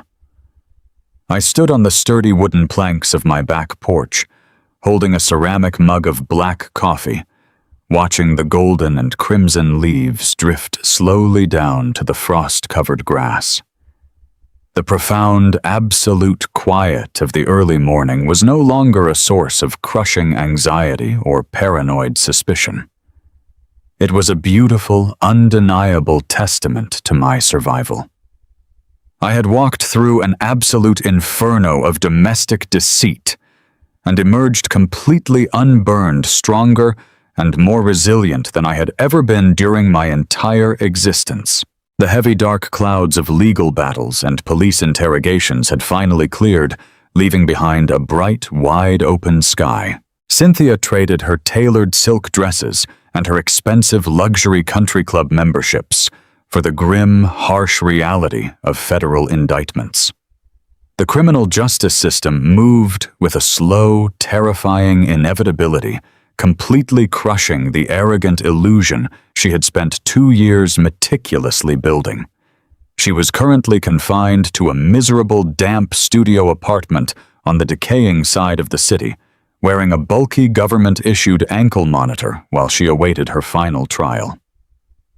The federal prosecutors were utterly merciless. They presented the hidden audio recordings, the intercepted digital wire transfers, and the forged mortgage documents directly to the grand jury. My former wife was staring directly down the barrel of a mandatory minimum 5-year sentence in a federal penitentiary for massive embezzlement and interstate wire fraud. She had lost absolutely everything. Her immense wealth, her pristine social reputation, and her freedom were entirely gone, evaporated by the blinding light of the truth. Frank suffered an equally devastating absolute fate. The Internal Revenue Service and the federal marshals had completely dismantled his shady financial empire. His sleazy used car dealership was permanently padlocked and aggressively seized by the government authorities. The vehicles on his lot, from the cheap rusted sedans to the overpriced luxury transport SUVs, were rapidly liquidated at public auction to help pay off the massive mountains of fraudulent corporate debt he had greedily accumulated over the years. The slick, arrogant salesman who had eagerly mocked my intelligence in my own living room while sipping coffee from my favorite mug was now a broke, disgraced felon facing his own lengthy, consecutive prison term. He had foolishly believed he could outsmart the federal government, and he was paying the ultimate devastating price for his boundless hubris. The sprawling luxury waterfront condominium in Naples, Florida. The sunny, pristine paradise they had purchased with my stolen blood and sweat, remained nothing more than a cancelled real estate contract and a deleted digital memory floating in the trash bin of a confiscated computer. Richard Vance, my terrifyingly brilliant attorney, executed the final divorce proceedings with the exact same surgical lethality he used to freeze the Delaware holding accounts. Because of the overwhelming undeniable evidence of severe financial abuse and criminal extortion, the family court judge did not grant Cynthia a single shred of customary leniency. The divorce was ruthlessly expedited and aggressively finalized in my absolute favor. I retained full sole ownership of the marital home, keeping the very roof I had built over our heads. Furthermore, every single penny of my stolen retirement funds was meticulously recovered untangled from the corporate shell company and securely deposited back into my protected financial accounts. I vividly remember the profound physical relief that washed over my tired bones the day I held the freshly stamped property deed in my own two calloused hands. The toxic, malignant infection that had secretly poisoned my domestic life for 24 months had been entirely successfully excised. I was completely financially and emotionally whole again. But restoring my bank accounts was only a fraction of the necessary healing process. The true vital restoration belonged entirely to my son. Brad and Jessica had their special day brutally, violently stolen from them by the very woman who was supposed to nurture and protect them. I knew deep in my soul that I had to make it right. I utilized a generous portion of my recovered savings to rent out the grand ballroom at the Oak Ridge Country Club for a second glorious time. We did not call it a simple vow renewal or a makeup party. We called it the authentic, joyous celebration they were always meant to experience. I worked closely with Mitchell, the venue manager, to ensure every single detail was executed with absolute, flawless perfection. The room was absolutely breathtaking. I made absolutely certain that the custom $15,000 floral arrangements overflowing with rare white orchids and heavy fragrant roses were placed securely on every single guest table. The lighting technicians installed the exact custom rigs casting the polished wooden dance floor in a warm, spectacular, romantic glow. There were no tense whispers, no judgmental glares, and no undercurrents of malicious sabotage this time. The grand hall was filled exclusively with genuine joy and absolute, unconditional love. I stood near the mahogany service bar, watching my son spin his beautiful bride across the floor, feeling a fierce, undeniable pride swell inside my chest. The heavy dark shadow of his mother's cruelty had been entirely banished by the blinding light of this perfect evening. During the height of the reception, Brad stood up, grabbed a microphone, and raised his crystal glass. The entire crowded ballroom went completely dead silent. My son looked directly across the room at me, his eyes shining brightly with unshed emotional tears. He did not speak about the dark betrayal or the painful, agonizing months we had endured during the criminal investigation. Instead, he delivered a powerful, resonant toast, honoring the quiet, unshakable strength of a father who bravely absorbed the absolute worst kind of public humiliation just to keep his family safe from total ruin. Brad spoke eloquently about integrity, about the massive weight of silent sacrifice, and about the fierce protective love of a man who worked tirelessly in gritty rail yards for 40 years just to build a solid, unyielding foundation for his child. Hearing my boy acknowledge my exact sacrifices completely permanently healed the last remaining fractured piece of my weary heart. The bond between us had been forged in the hottest solid steel, completely unbreakable, after surviving the intense, brutal fire of his mother's deception. Today, my daily life is beautifully, incredibly simple and deeply rewarding. I spend my quiet weekday mornings fishing down by the serene regional lake, watching the calm water ripple gently under the bright rising sun, while the local wildlife wakes up around me. I do not worry about phantom corporate accounts or forged mortgage documents anymore. I simply cast my line into the deep blue water and enjoy the absolute tranquility of a mind entirely at peace. I spend my energetic weekends helping Brad and Jessica completely renovate their lovely new starter home, teaching my son how to properly use a heavy framing square and read a leveling tool to ensure the walls stand straight and true. We build cabinets, we paint walls, and we share meals sitting on the dusty floorboards. We talk openly, we laugh frequently, and we appreciate the profound daily blessing of a peaceful, honest existence without any hidden agendas. I learned the hardest possible way that true pure evil does not always hide in dark, abandoned alleys. Sometimes it sleeps right beside you, hiding effortlessly behind a familiar, comforting smile and a shared joint bank account. But I also learned that if you firmly stand your ground, patiently gather your concrete facts, and absolutely refuse to be a willing victim, the honest truth will always act as an unstoppable heavy locomotive. You reap exactly what you sow in this life, and the universe always inevitably collects its outstanding debts. I hope my difficult journey serves as a powerful reminder to always trust your gut and fiercely protect the people you love. Did you find this story meaningful and inspiring? Please make sure to like this video and completely subscribe to the channel so you never miss another powerful life lesson. I would also love to know exactly where my words are reaching today. So please drop a comment telling me your current city and the exact time you are listening to this right now. Your wonderful support truly means the absolute world to this grateful old man. Looking back on this entire nightmare, I realize that life has a deeply profound way of teaching you the exact lessons you desperately need to learn. For decades, I prided myself on being a man who could see a problem coming from a mile away. I managed countless tons of heavy freight and navigated the most complex logistical disasters imaginable. Yet, I completely failed to see the massive betrayal brewing in my own kitchen. I learned the hardest and most painful way possible that sometimes the people who smile at you the brightest are the very same ones tightly holding a sharp knife behind their backs.